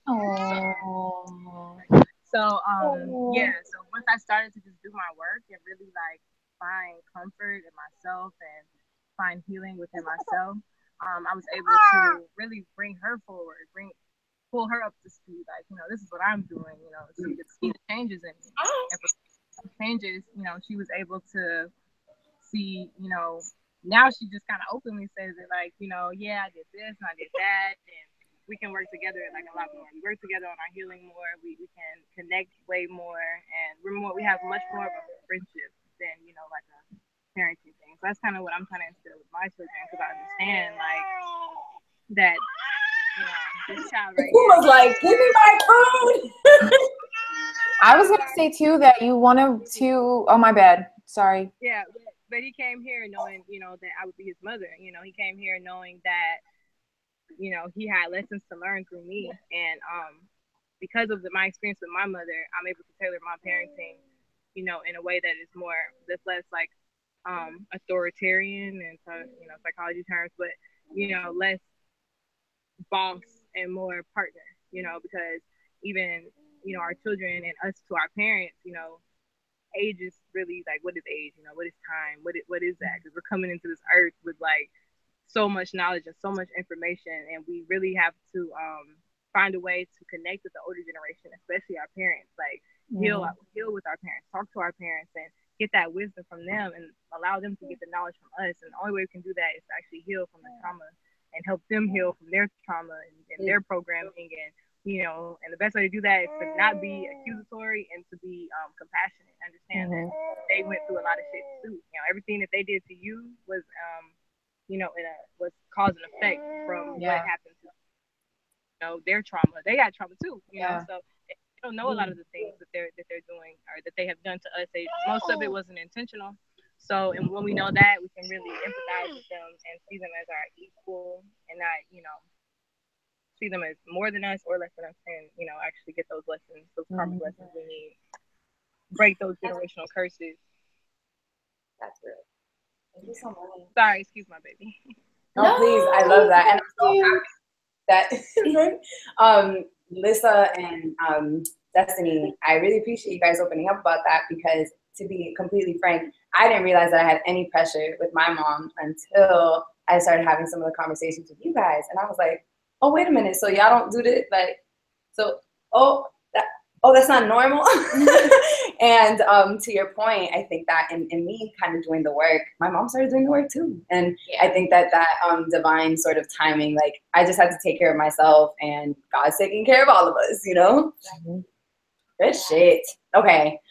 Guys, I swear I could talk to you guys forever. So in the spirit of, I guess, brevity and making sure that we give people a push in the right direction, but obviously, you know, we want them to follow up with us later on, follow up with you all, and really go a little bit more in depth. So what I'm going to do real quick is I'm going to sound off and like ask some of y'all particular questions.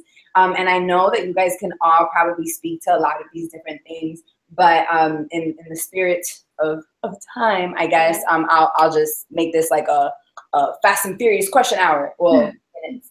All right, so in the spirit of that, Destiny, I'm going to kick it back over to you.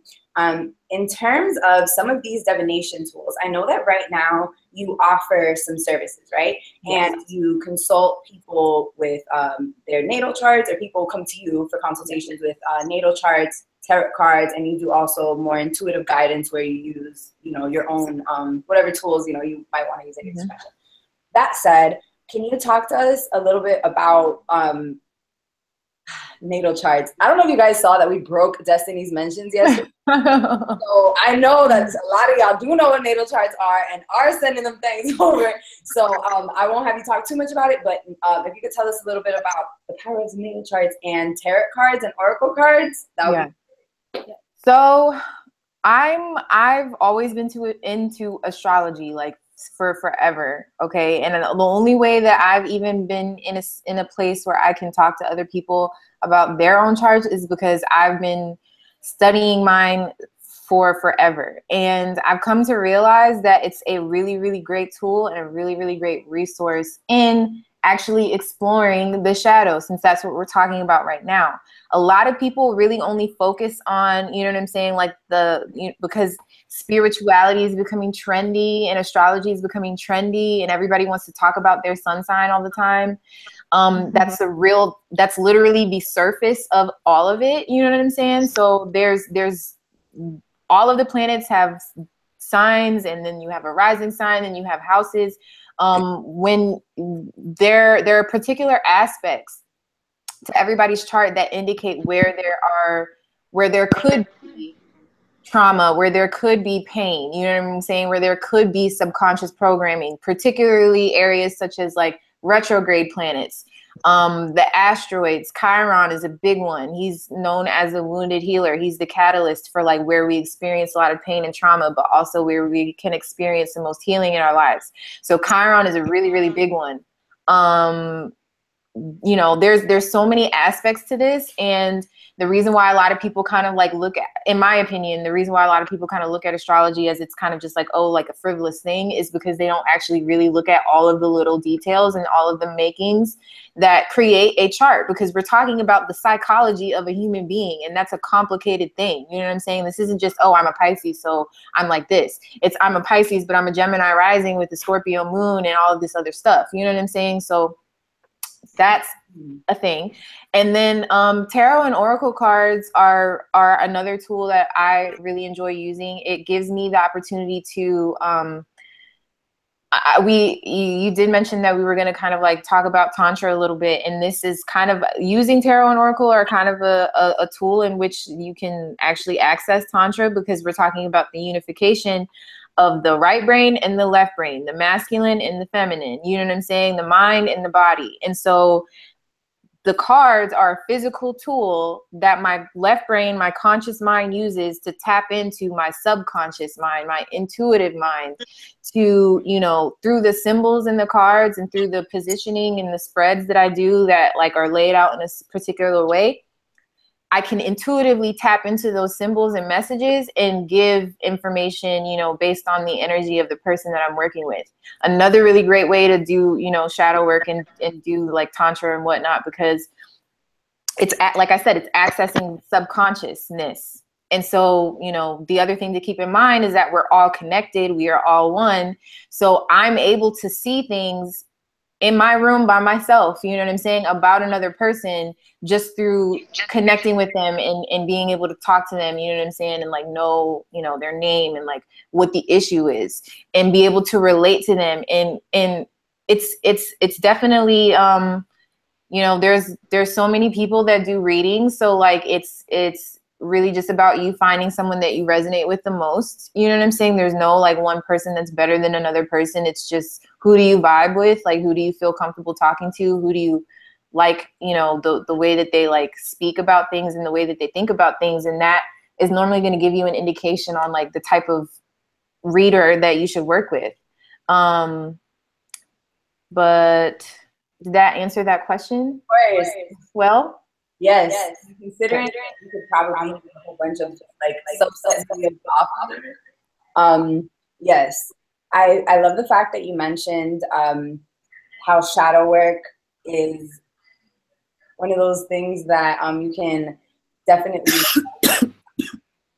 do through different tools, right? And when we talk about tarot, and when we talk about the art, I guess, of Tantra, which I'm actually going to come back to you about that, but I'm saying this all to say that it's really amazing to think about how you can kind of coerce, which that word kind of has a bad connotation, but kind of like coerce things out of your subconscious, right? Mm-hmm. So a lot of times people will say like, oh, someone that is a psychic, like they're a fraud because of whatever, or is this or it's that. But the fact of the matter is that they're probably going to ask you questions that you haven't asked yourself. They're probably going to make you think about something that you haven't been thinking about, right? So regardless, I think that it's important to remember that even if you don't necessarily subscribe to like the ideas of the occult and that sort of thing, that these are all things that are just gonna help you ask yourself the questions that you might not otherwise be asking, right? The other thing that I wanted, like that, I just want to piggyback off that real quick. Like a lot of people, I get a lot of people asking me questions about, well,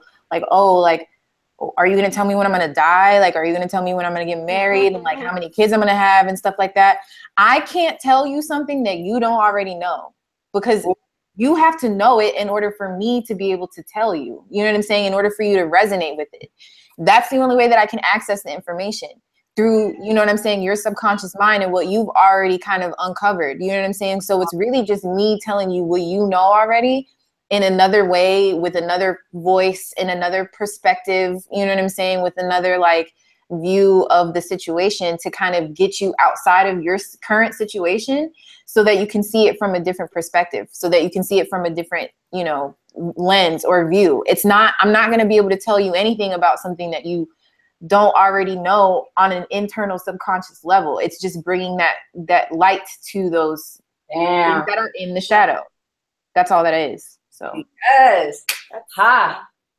Okay, so in the spirit of that, I want to segue then to talk about one of my other faves. And when I say faves, I mean I'm so fascinated by it, but I don't fully understand. And that is the power of like crystals and gems and precious rocks. And I know that we have an amazing guide for you, which obviously we're gonna pub like crazy, so you'll have access to it. Mystics. So I love Jackie. She's so clutch. She's like taking screenshots of this right now, sending it to me. Like, you guys are amazing. You guys are getting me on. I love her. Like, I met her like last week. Right? And she's like my best friend. But we hugged her like that was our cousin. So Lisa, were you gonna say something? About I wasn't, but I can. Oh, please take it away. I'm sorry. Yeah.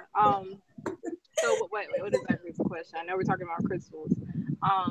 So you're saying like, actually a lot of people talk about crystals and like how they work and everything, but it's really just like everything else. Like the crystals and rocks and precious stones and minerals, they're all like elements. They're from the earth, you know. So everything that comes from the earth, everything that's in existence has a vibrational frequency. It's on a vibrational frequency rather. So these crystals, they carry a certain energy, and it kind of varies, as well as colors. So we know that, you know, if we go back to like psychology or whatever study, I know I learned in psychology, but I'm sure other studies talk about it, how spectrums work, like light spectrums, and how they vibrate on a certain frequency, and that's where you get into megahertz and hertz and things like that. So a certain amount of hertz is going to produce the color red, and you know, certain wavelengths is going to produce the color blue. So when we're talking about hertz and megahertz, we're talking about vibration. And all the crystals, they have a certain vibration that they carry. That first it's good to know that we're crystals. We are human walking crystals. We absorb energy, we repel energy, we release energy, we amplify, you know, all these other things, just like the crystal. So when two crystals come in contact with each other, they're either repelling each other, amplifying each other, you know, or helping each other release the energy. So same concept with the crystals that we find, and you know, different ones. A lot of them are more popular than others, and so, you know, people kind of go like, oh, I got amethyst and clear quartz, but really, like, if you go outside and pick up a rock, like, that's literally a crystal. Just different ones have, you know, different meanings, and most of it you can kind of identify what they resonate with based off the color, because the colors in our body, we have the chakra system, and the chakra is just referring to the organs, and the, you know, the different organs within our bodies, and then there's also the smaller chakras that are just throughout our bodies. But we're talking about the 7 chakras that most people are most familiar with, you know, from your root to your crown. They each section, each energy center has a different color because it's at a certain frequency. So the lowest, of course, is going to be your root chakra, which is why it deals mostly with the earth. And then your highest is going to be your crown chakra until you go above that. Your crown chakra, and that's going to be a higher frequency, which is going to give you like the color purple, and, you know, the color, the blues and the greens and things like that. So when we're using crystals, we're basically just taking the earth's energy, and we're determining what, you know, frequency it's on based on its color, and based on, a lot of times, the size, the cut. You know, the ones that have more points and things like that, they tend to have a higher frequency, a higher vibration, and we just use those to correspond with our own bodies, our own energy, and to amplify it or protect it and things like that. So that's what I use my crystals for. I don't get too heavily into it, but I definitely I have them, I use them, I love them. I cleanse them with the elements of the earth, such as the sun, the moon, water, burying them, putting them in the air, saging them, different things like that, because they're like literally living beings, the same way as a plant. You know, you sing to a plant, it's gonna, you know, scientifically proven that it's gonna grow better. So you connect with your crystals and you talk to them, then you'll be able to utilize them in your walking life. And once you figure out what they mean and how they can correspond to your actual, you know, to your walking life, then you can put them in place. So for instance, we got a court date, you know, you got to go to court, you got to talk a little bit. You might want to take a lapis, I say lapis, whatever, lazuli, and take that with you. And that's going to help you communicate well. That's going to help you come off as like with a better character. You might want to take, you know, a clear quartz because it's all around good.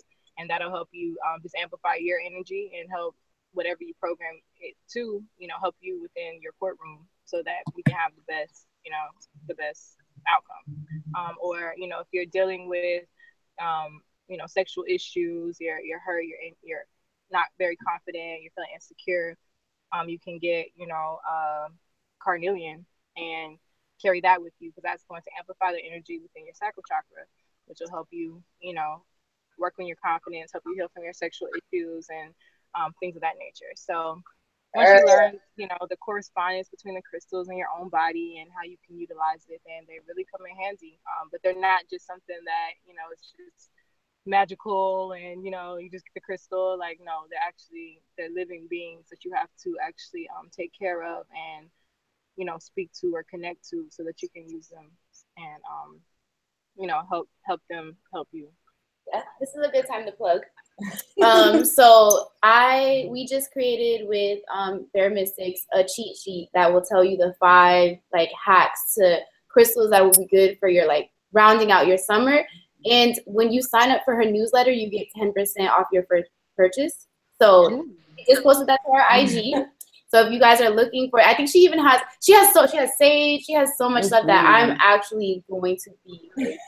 I need to learn how to use it. So Lissa, I don't know if you want to teach us on some type of, we're gonna bookmark that. Like, but I don't know what to do with it. They look nice. So the crystals, yeah, put me on.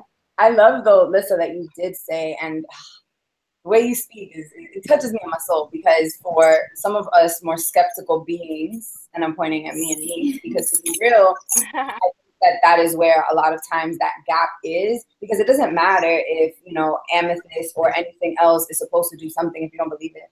Right. And I think that it's it's walking into that courtroom knowing that you're going to, you know, come out innocent and that your crystals are going to help you have the confidence that you need to make it happen. And I think that that'll help it come to pass too. So again, the vibration. The crystals are not gonna. I mean, there's still something without you. They're just not paying attention to you until you know, give them. You use your energy with them. So they're not gonna, you know, replace your energy, but they will help to amplify it. They will help to amplify your healing, and just, you know, and it's really just terms of megahertz. Like I said, like if you go back and just study how vibrations work on the like scientific level, then it's much easier to understand how crystals can work. I appreciate that perspective, because it's like that whole like if you think it, then it happens. Like it just I don't connect to that. But when you talk about like working with it, you like it's not just like I thought it so it happened. I'm doing the work. Like I'm putting forth the energy. Right. And like you got to think about it kind of like what she was saying before about how they're like living things, and like how we're crystals. The crystals are living things too. And you don't like every single person that you come across, and not every single crystal is going to like you, and you're not going to like every single crystal. And some of them will choose not to work with you. You know what I'm saying? Exactly. You'll lose them or they'll break. You know what I'm saying? If those, you know what I'm saying? If those kind of things happen, that means that one was not for you, and maybe you should try a different one, because it's all about the relationship. So like what Lissa was saying about like talking to them and like communicating with them, like they can hear you, you know what I'm saying? Because they can. So, you know, keeping that in mind too, because it's a relationship. It's not just like, oh, this is just a thing that like is an inanimate object. You know what I'm saying? Like a little good luck charm or whatever. Yeah. It's like also like and one thing.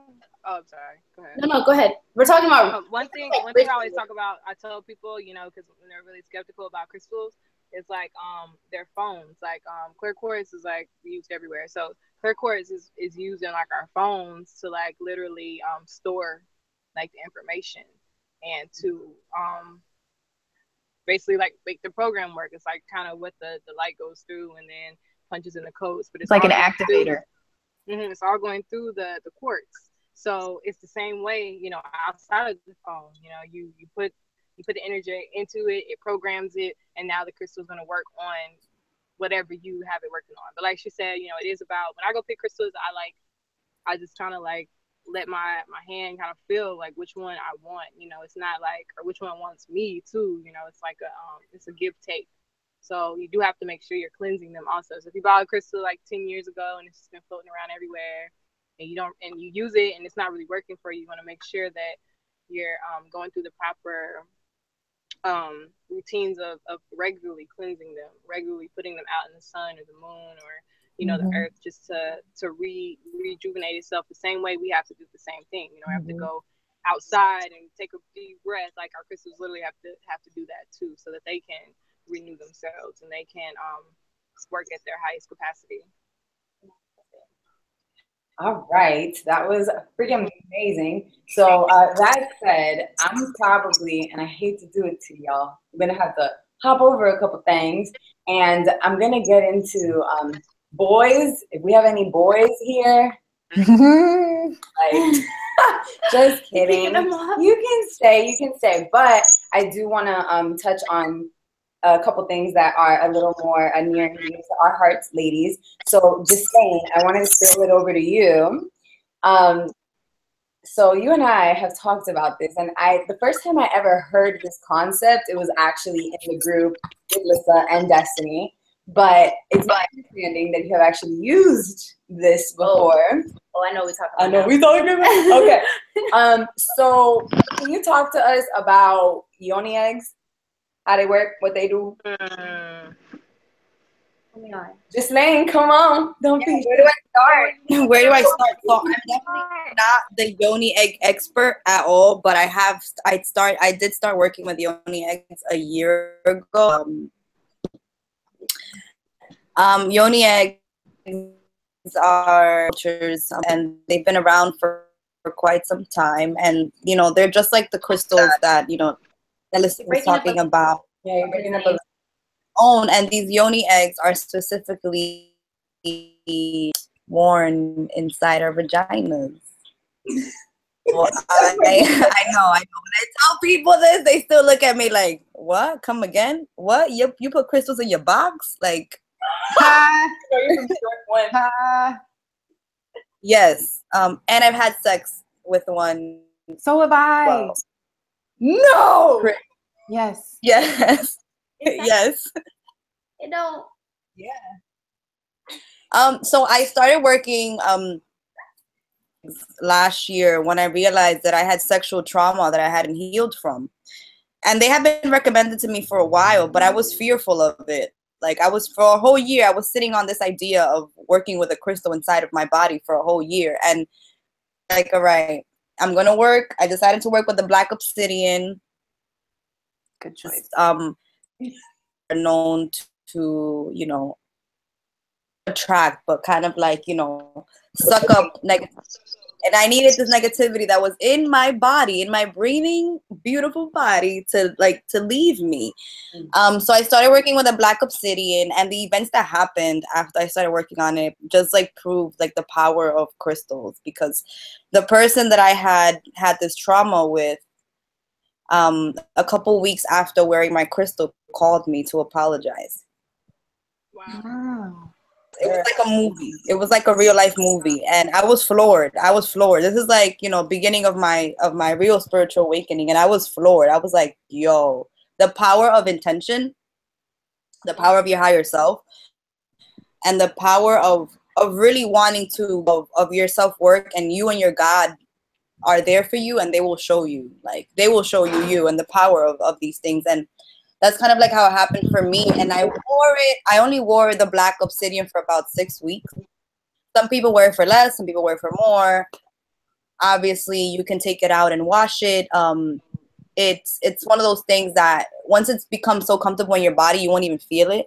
Like as anything, if you sneeze really strongly or you laugh, feel it like come out. Don't go on commando if you're wearing a egg. You're gonna drop that shit. It's just gonna fall out, and people are gonna be looking at you like, "What the fuck?" You just dropped the black egg. No. And I did do a ritual before, you know, putting it inside of my body. And the ritual wasn't something that I read. It was just something that intuitively I felt like I had to do.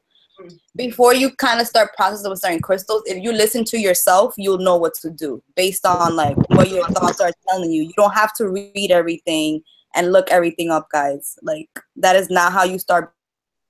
You can't want to find every single answer on a book or on an article. You have to be able to start listening to yourself and trusting yourself. Learn through doing.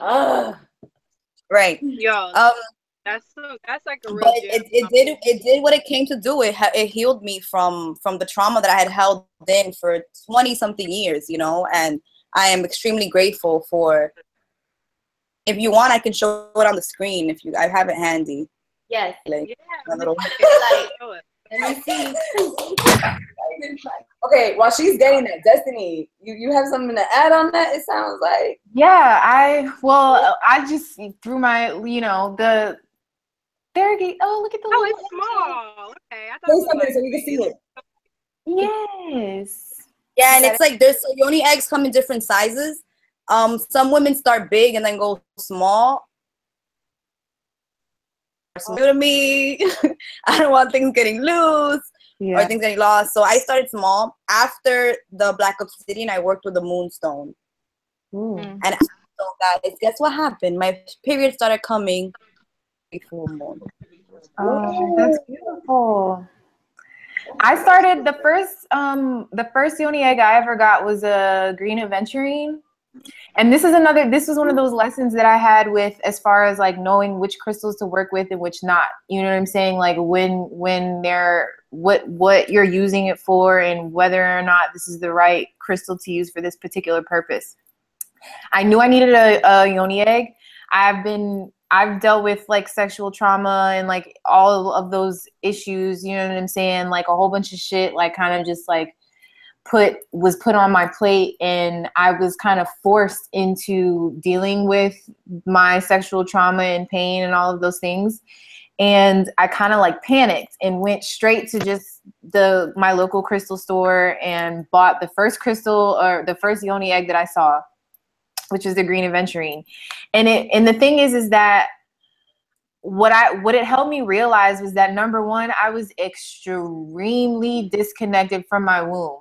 Like when I put it in, all of this like pain, like, and it wasn't just like regular pain. Like it's not supposed to be uncomfortable when you have it in. It wasn't like sharp pain or like pain as in like, you know, it was doing like physical damage, but it was like emotional pain, like weight, like pressure, heaviness that the crystal was awakening in my body that I hadn't looked at or felt or acknowledged for who knows how long, you know what I'm saying? So you got to like keep that in mind too. Like if you're going into this work, be prepared for that, because it was something that I wasn't prepared for. And then I didn't use it again for a really long time because I thought I did something wrong, you know what I'm saying? But I think that crystal was just really, really strong and really, really intense. And maybe I should have used a more like mellow, you know what I'm saying, stone that would have helped the process be a little bit more like gradual, because it really hit me like really immediately. And, you know, rose quartz is a really good gentle one that I use a lot. And I like that one a lot, but it's using yoni eggs in tandem with like herbal, you know, teas or whatever, yoni steams, like all of those, when we're talking about like womb healing and womb health, are so sorry. What's the yoni steam? So yoni steams, I love yoni steams so much. Oh my god. So they're all herbs that are good for female reproductive health. You steep them in hot water, like basically you would make a tea, and then you put it in a bowl and you sit over the bowl and let the steam go into your womb. And all of those herbs not only have actual physical attributes that heal your womb, but also like the spiritual and like emotional healing that comes with it. It was the same sort of process for me when I first did a yoni steam, in that like it awakened a lot of suppressed emotions, you know what I'm saying? And suppressed actual like physical like pain, like pressure, you know what I'm saying? And so I'm sorry, go ahead. I'm just yeah, like pressure like that it was kind of just like awakening, you know what I'm saying, and bringing to my attention all of those things that I had been suppressing and not acknowledging for however long. And it's like I said, like it's really great physically for like the physical health of your womb and vagina. Like it can like heal, you know what I'm saying, like your uterine lining and like your actual vaginal like walls and your cervix and all that stuff. But like I said, like the spiritual and emotional healing was like huge, you know what I'm saying? I would be doing a yoni steam just like feeling feelings and just like crying, you know what I'm saying, just like, oh my god, just like pouring, like purging, you know what I'm saying, because it's releasing a lot of that stuff. And Lissa, you make yoni steams, don't you? Like I think you were the one, I think Lissa was the one that actually was the first person in the group chat that like introduced me to the idea of it. Because like I said, like that was, no, not right now. That was the first time that I was, that I had ever really realized that I had like this like reproductive like shit to deal with, you know what I'm saying? And so Lissa kind of came around at the perfect time because she was telling me about the yoni steams and the yoni eggs and all this stuff and the herbs that I should use. And it literally like saved my life because I was going through it. Okay. Like literally going through it. Man. I was gonna say that to Danica though. I know you had said something about like get me together, and that might be something that would be really good for it. Especially, I'm pretty sure you can still do it on birth control. I mean, you might have to check on your specific one, but typically it wouldn't be too much of an issue. Because it's really like she said, the yoni steams. I've never used the yoni egg, surprisingly, but the yoni steams are like A1 because you really want to get rid of that. Yeah. That trauma, that gunk, and you know, all of that, the extra nothing with an F boy. Your womb. Get that all also, you know. And just our own subject, I'm just going to shout out some herbs for all the listeners that if you have on hand, you know, you can put in your yoni steams. Calendula, it's a great one. Yarrow flowers, lavender, rose petals, chamomile, plantain leaf, rosemary, basil, oregano. Oregano. Stuff that you got in your kitchen cabinet, probably. Yeah. Listen, you don't oregano. That's a little spicy. Spicy. Like, so don't fool yourself into thinking, because a lot of people, they're like, well, I don't have everything. You know, it's like, no, use what you have now, because most likely you have, you have what you need somewhere, and you can just use what you have while you have it, and then, you know, work on getting the rest. But don't look, I did a yoni steam. I went out of town. I was like doing a lot of traveling recently, and I went out of town and I was gone for like months. And I needed to do one like really, really bad. And I was with my family and I was like, look, man, like I don't know where I'm gonna get these herbs. I just looked in their cabinet and they had literally almost every single one of those things that you just listed. And I hooked myself up with the yoni steam and I had my shit popping again. I was like, okay, I'm in here. You know what I'm saying? This shit's easy. When you know what to use, you know. You know, like there's certain like Korean bathhouses like offer like vaginal steaming. I had no idea. That's that New York stuff. You got access to all that culture, girl. I know, right? I live in Alabama. I was like, Korean bathhouse. I don't think we got those here. I don't think we got those. My house. We'll set it up in my house. Right. I'm gonna try setting it up myself because my mentors have been talking about these vaginal steams for a while. I'm just like, yes. Well, it feels so good. I would love to like for real like supply y'all, like send something. So we gonna chop it up, boo. We gonna chop it up. No, so definitely. I tried to take down some notes real quick, but what that showed me was that we definitely have to follow up so that I can, you know, get the real tea. You feel me? And then I don't know if I'm ready for the whole tea, like everywhere. Okay, this question is a lot, guys. I hope you signed off. Okay, so listen, do you do it like in a bathroom or just like anywhere that you can just get a moment by yourself? And for how long? Are you talking about the yoni steam or? Oh, yeah, the yoni steam. Yeah. Okay. Yeah. Like the easiest way to do it, if you don't have like a yoni steam chair, you don't need it.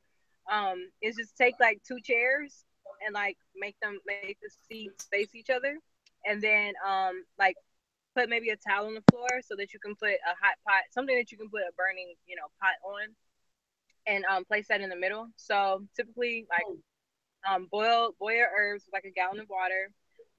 Once the steam, you know, you need something to cover it up and cover the steam. Once it gets to boiling really good, the steam comes up. Transfer your pot onto a towel on the ground with your 2 chairs, you know, around it, and then you just kind of wear a skirt or like a really long skirt, a maxi dress, or you know, some type robe or something that's gonna like enclose your legs and your vagina. And so the steam can stay in. Put it over. Yeah, you're gonna want to kind of sit down between the chairs, like have one butt cheek on one chair and one butt cheek on the other, and then have the pot under you so they can just flow, you know, flow up. And you want to have water on, like I tell people, have some water next to you. Bring you a book or your journal. I think journaling is the best thing to do. Journal and like release as you're releasing. You don't want to use that tea, like whatever's in your pot that you're steaming, like throw that shit out. You might even want to do like a barrier ritual because the steam is going to go back down into it. Yeah. That's going to hold your toxins, you know? So bury that shit, do something with it, but don't drink it. And then, you know, typically you can stay there for anywhere from 30 minutes to an hour, but you do want to have time right after to rest. You know, you don't want to go back into regular activity. You want to actually have some time to lay down at least for an hour or, you know, 30 minutes if you have a really busy life, and you know, chill for a second and really reflect on what you just released and what you're going to renew yourself with. Yeah. All right. Well, that's I gotta major, all the tea, major tea. Really though. Damn. Okay, so as you guys can see, obviously we've been talking, at least in this last bit, about things that are particular to the divine feminine. And I think that Destiny, if you're okay, I'm actually gonna have you do the, you know, little tantra speak. Actually, you have a video, right? Yeah, I actually have a it's just a short video about using Tantra as a means of like manifestation sexually, but there's more to Tantra than just sexuality. But you know, that's kind of like a, you know, that as far as like what people's like first idea of whenever they think about that word, you know what I'm saying? You think about like the tantric like sex positions and whatnot. We're really just talking about, like I said earlier, when we're referring to Tantra and what this is unification of the masculine and the feminine. And so that's why a lot of times it is thought about in the context of sex, because how do you unify man and woman through sex? You know what I'm saying? But we all are masculine and feminine in and of ourselves as an individual. And so we have to unify the masculine and feminine in our own oneness. You know what I'm saying? So this is kind of, you know, it's actually not necessarily the easiest thing when, especially like for, you know, as a feminine woman, you know what I'm saying? Being masculine isn't necessarily going to be my like natural way of being. And so using Tantra helps to bring that balance as far as like unifying the mind and the body, the left brain and the right brain. And it's the reason why we're doing this is for balance. You know what I'm saying? To be like, to reach that wholeness, like we're talking about in this whole shadow work thing. Light and dark have to come together. You can't have one without the other. And so that's really, that's the whole goal here. You know what I'm saying? And so there's a lot of different ways that you can use tantric practices. There's tantric yoga. Obviously, like I said, you can use sex with another person, or you can do like masturbation, tantric like meditations on your own. There's a lot of different ways, but really the main thing with this is to, for a lot of people, especially when we're talking about shadow work in particular, is like my favorite word is surrender, because like that, when we're talking about the shadow and like our demons and our darknesses and the things that we don't necessarily like about ourselves, our first instinct is normally to either ignore those things, to push them away, to want to throw them away, to want to get rid of them, to kill them. You know what I'm saying? Killing your demons kind of like idea. And I don't remember exactly how you put it earlier in the beginning, but you were saying how like a lot of the things that are in our shadow are things that are useful to us, because we wouldn't have been given those qualities if there wasn't something about those qualities that could be useful. You know what I'm saying? And so when you're doing Tantra and when you're exploring your shadow, you're doing it for the purposes of bringing light to those things so they can be useful to you, so that you can bring information from those places. You know what I'm saying? And so doing this like shadow work via Tantra is to get you to surrender to what you already are, to stop judging what you are. You know what I'm saying? To not say that this is a bad thing or this is a bad quality or I'm a bad person because I feel like this, or I like this thing, or I don't want to do this.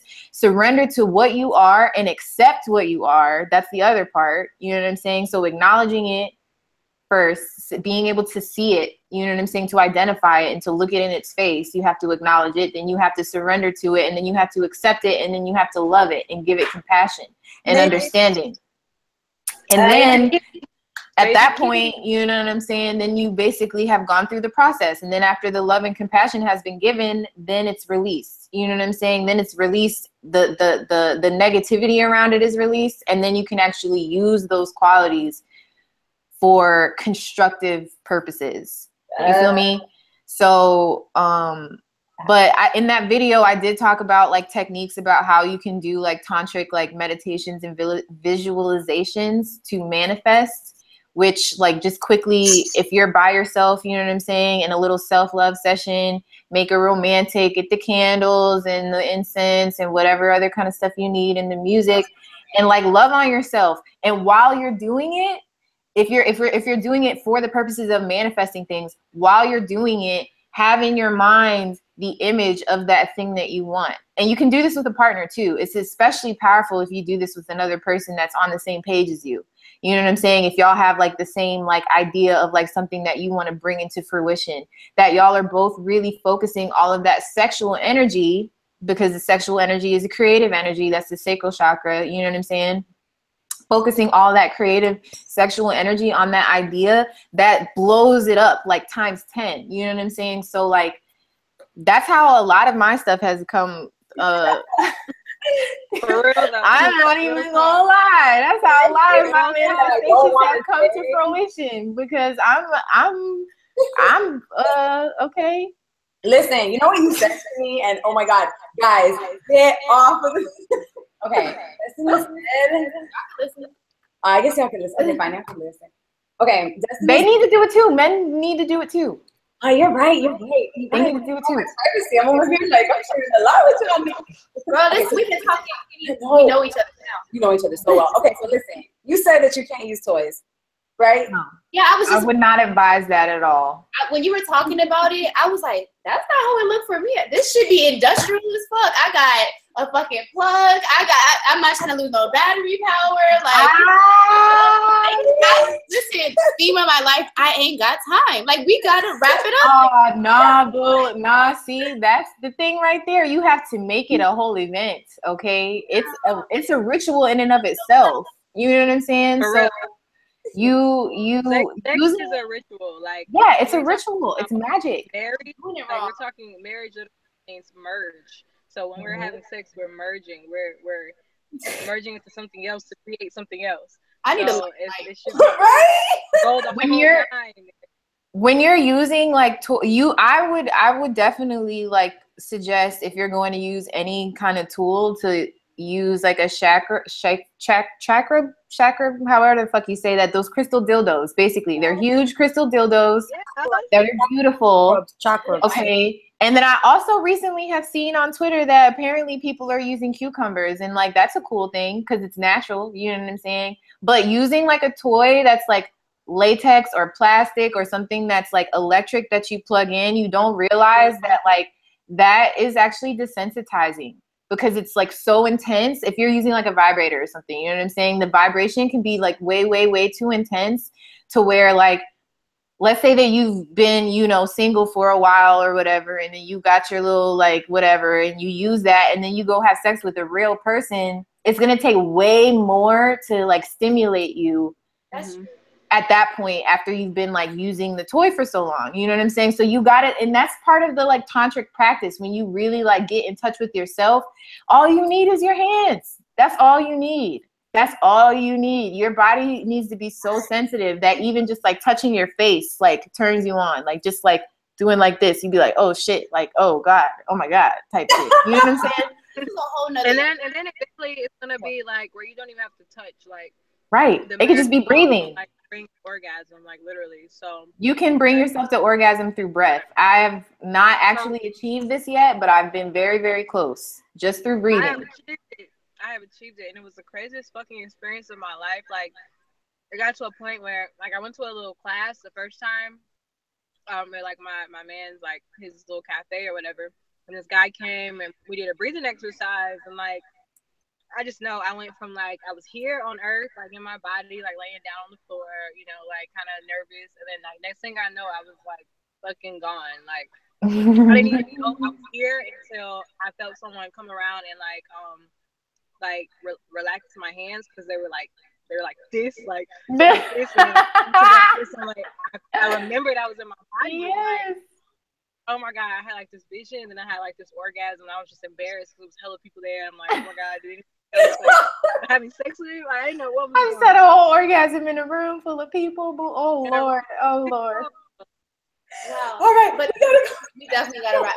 Look, I can't even wrap my head around this. I don't even like when people touch and breathe my way. So like how do I even? Okay, I need more help. No, but seriously though, like, I mean, Lissa, I'm just gonna go ahead and put your business out there because we were about to.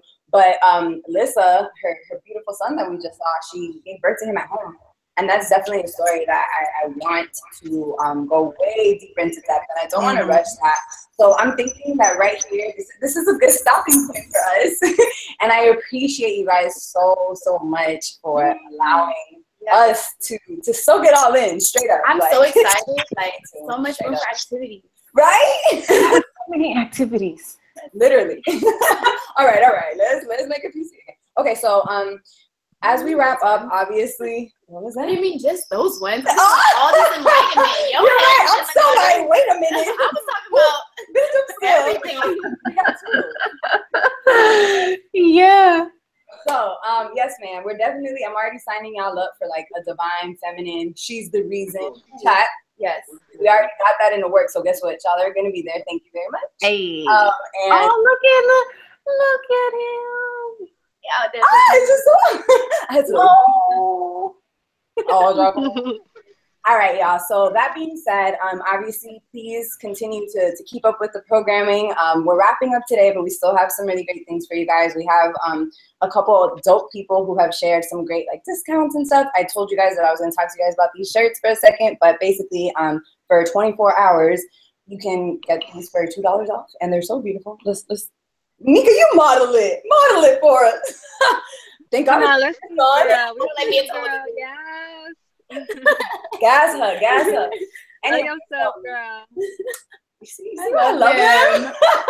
I need this. Y'all need to like chip away at my little ice box. Yes. Just kidding. It's not ice for real. Okay. Anyways, I love you guys, and obviously this was all put together to help everyone else that's watching love yourself. So I hope that at minimum we've encouraged you to do some research, and at maximum that you will follow up and keep up on the journey. You know. Let's go together. Real quick before we leave. Yes, baby. I just want to like really just shout out y'all, like G, Danica, like y'all are fucking amazing just for putting this together. Like he first came to me with the vision, like I saw the vision, I support the vision, and I'm like, this is amazing, and I just couldn't have imagined it would, go like this. I'm gonna cry. I love it. Like this is revolutionary, and I really feel that y'all are really doing y'all's thing. So shout out to Camarilla. I hope I'm saying that right. Shout out to the whole movement. I'm really with it. I want y'all to keep doing these great things, and just everyone watching and listening. Like, round of applause for these two beautiful ladies. Yes. I love it. Balcony. You're so beautiful. But thank you guys so much, though. Like, seriously, because we would have been out here talking about, you're putting me on. Like, I'm learning so much. Like, this is like beyond just like oh, you're scratching my back by doing us this solid. No, you're like teaching me things. Yes. Like I can't like repay people for that. Like that's just we needed this straight up. Yeah. So we're like, if we needed it, maybe other people do. So I'm honored to be a part. We have to do it again soon. Yes. Soon. Right after follow up. What's up? So, you know I'm about it. Bye guys. Bye everybody. Bye. Love y'all.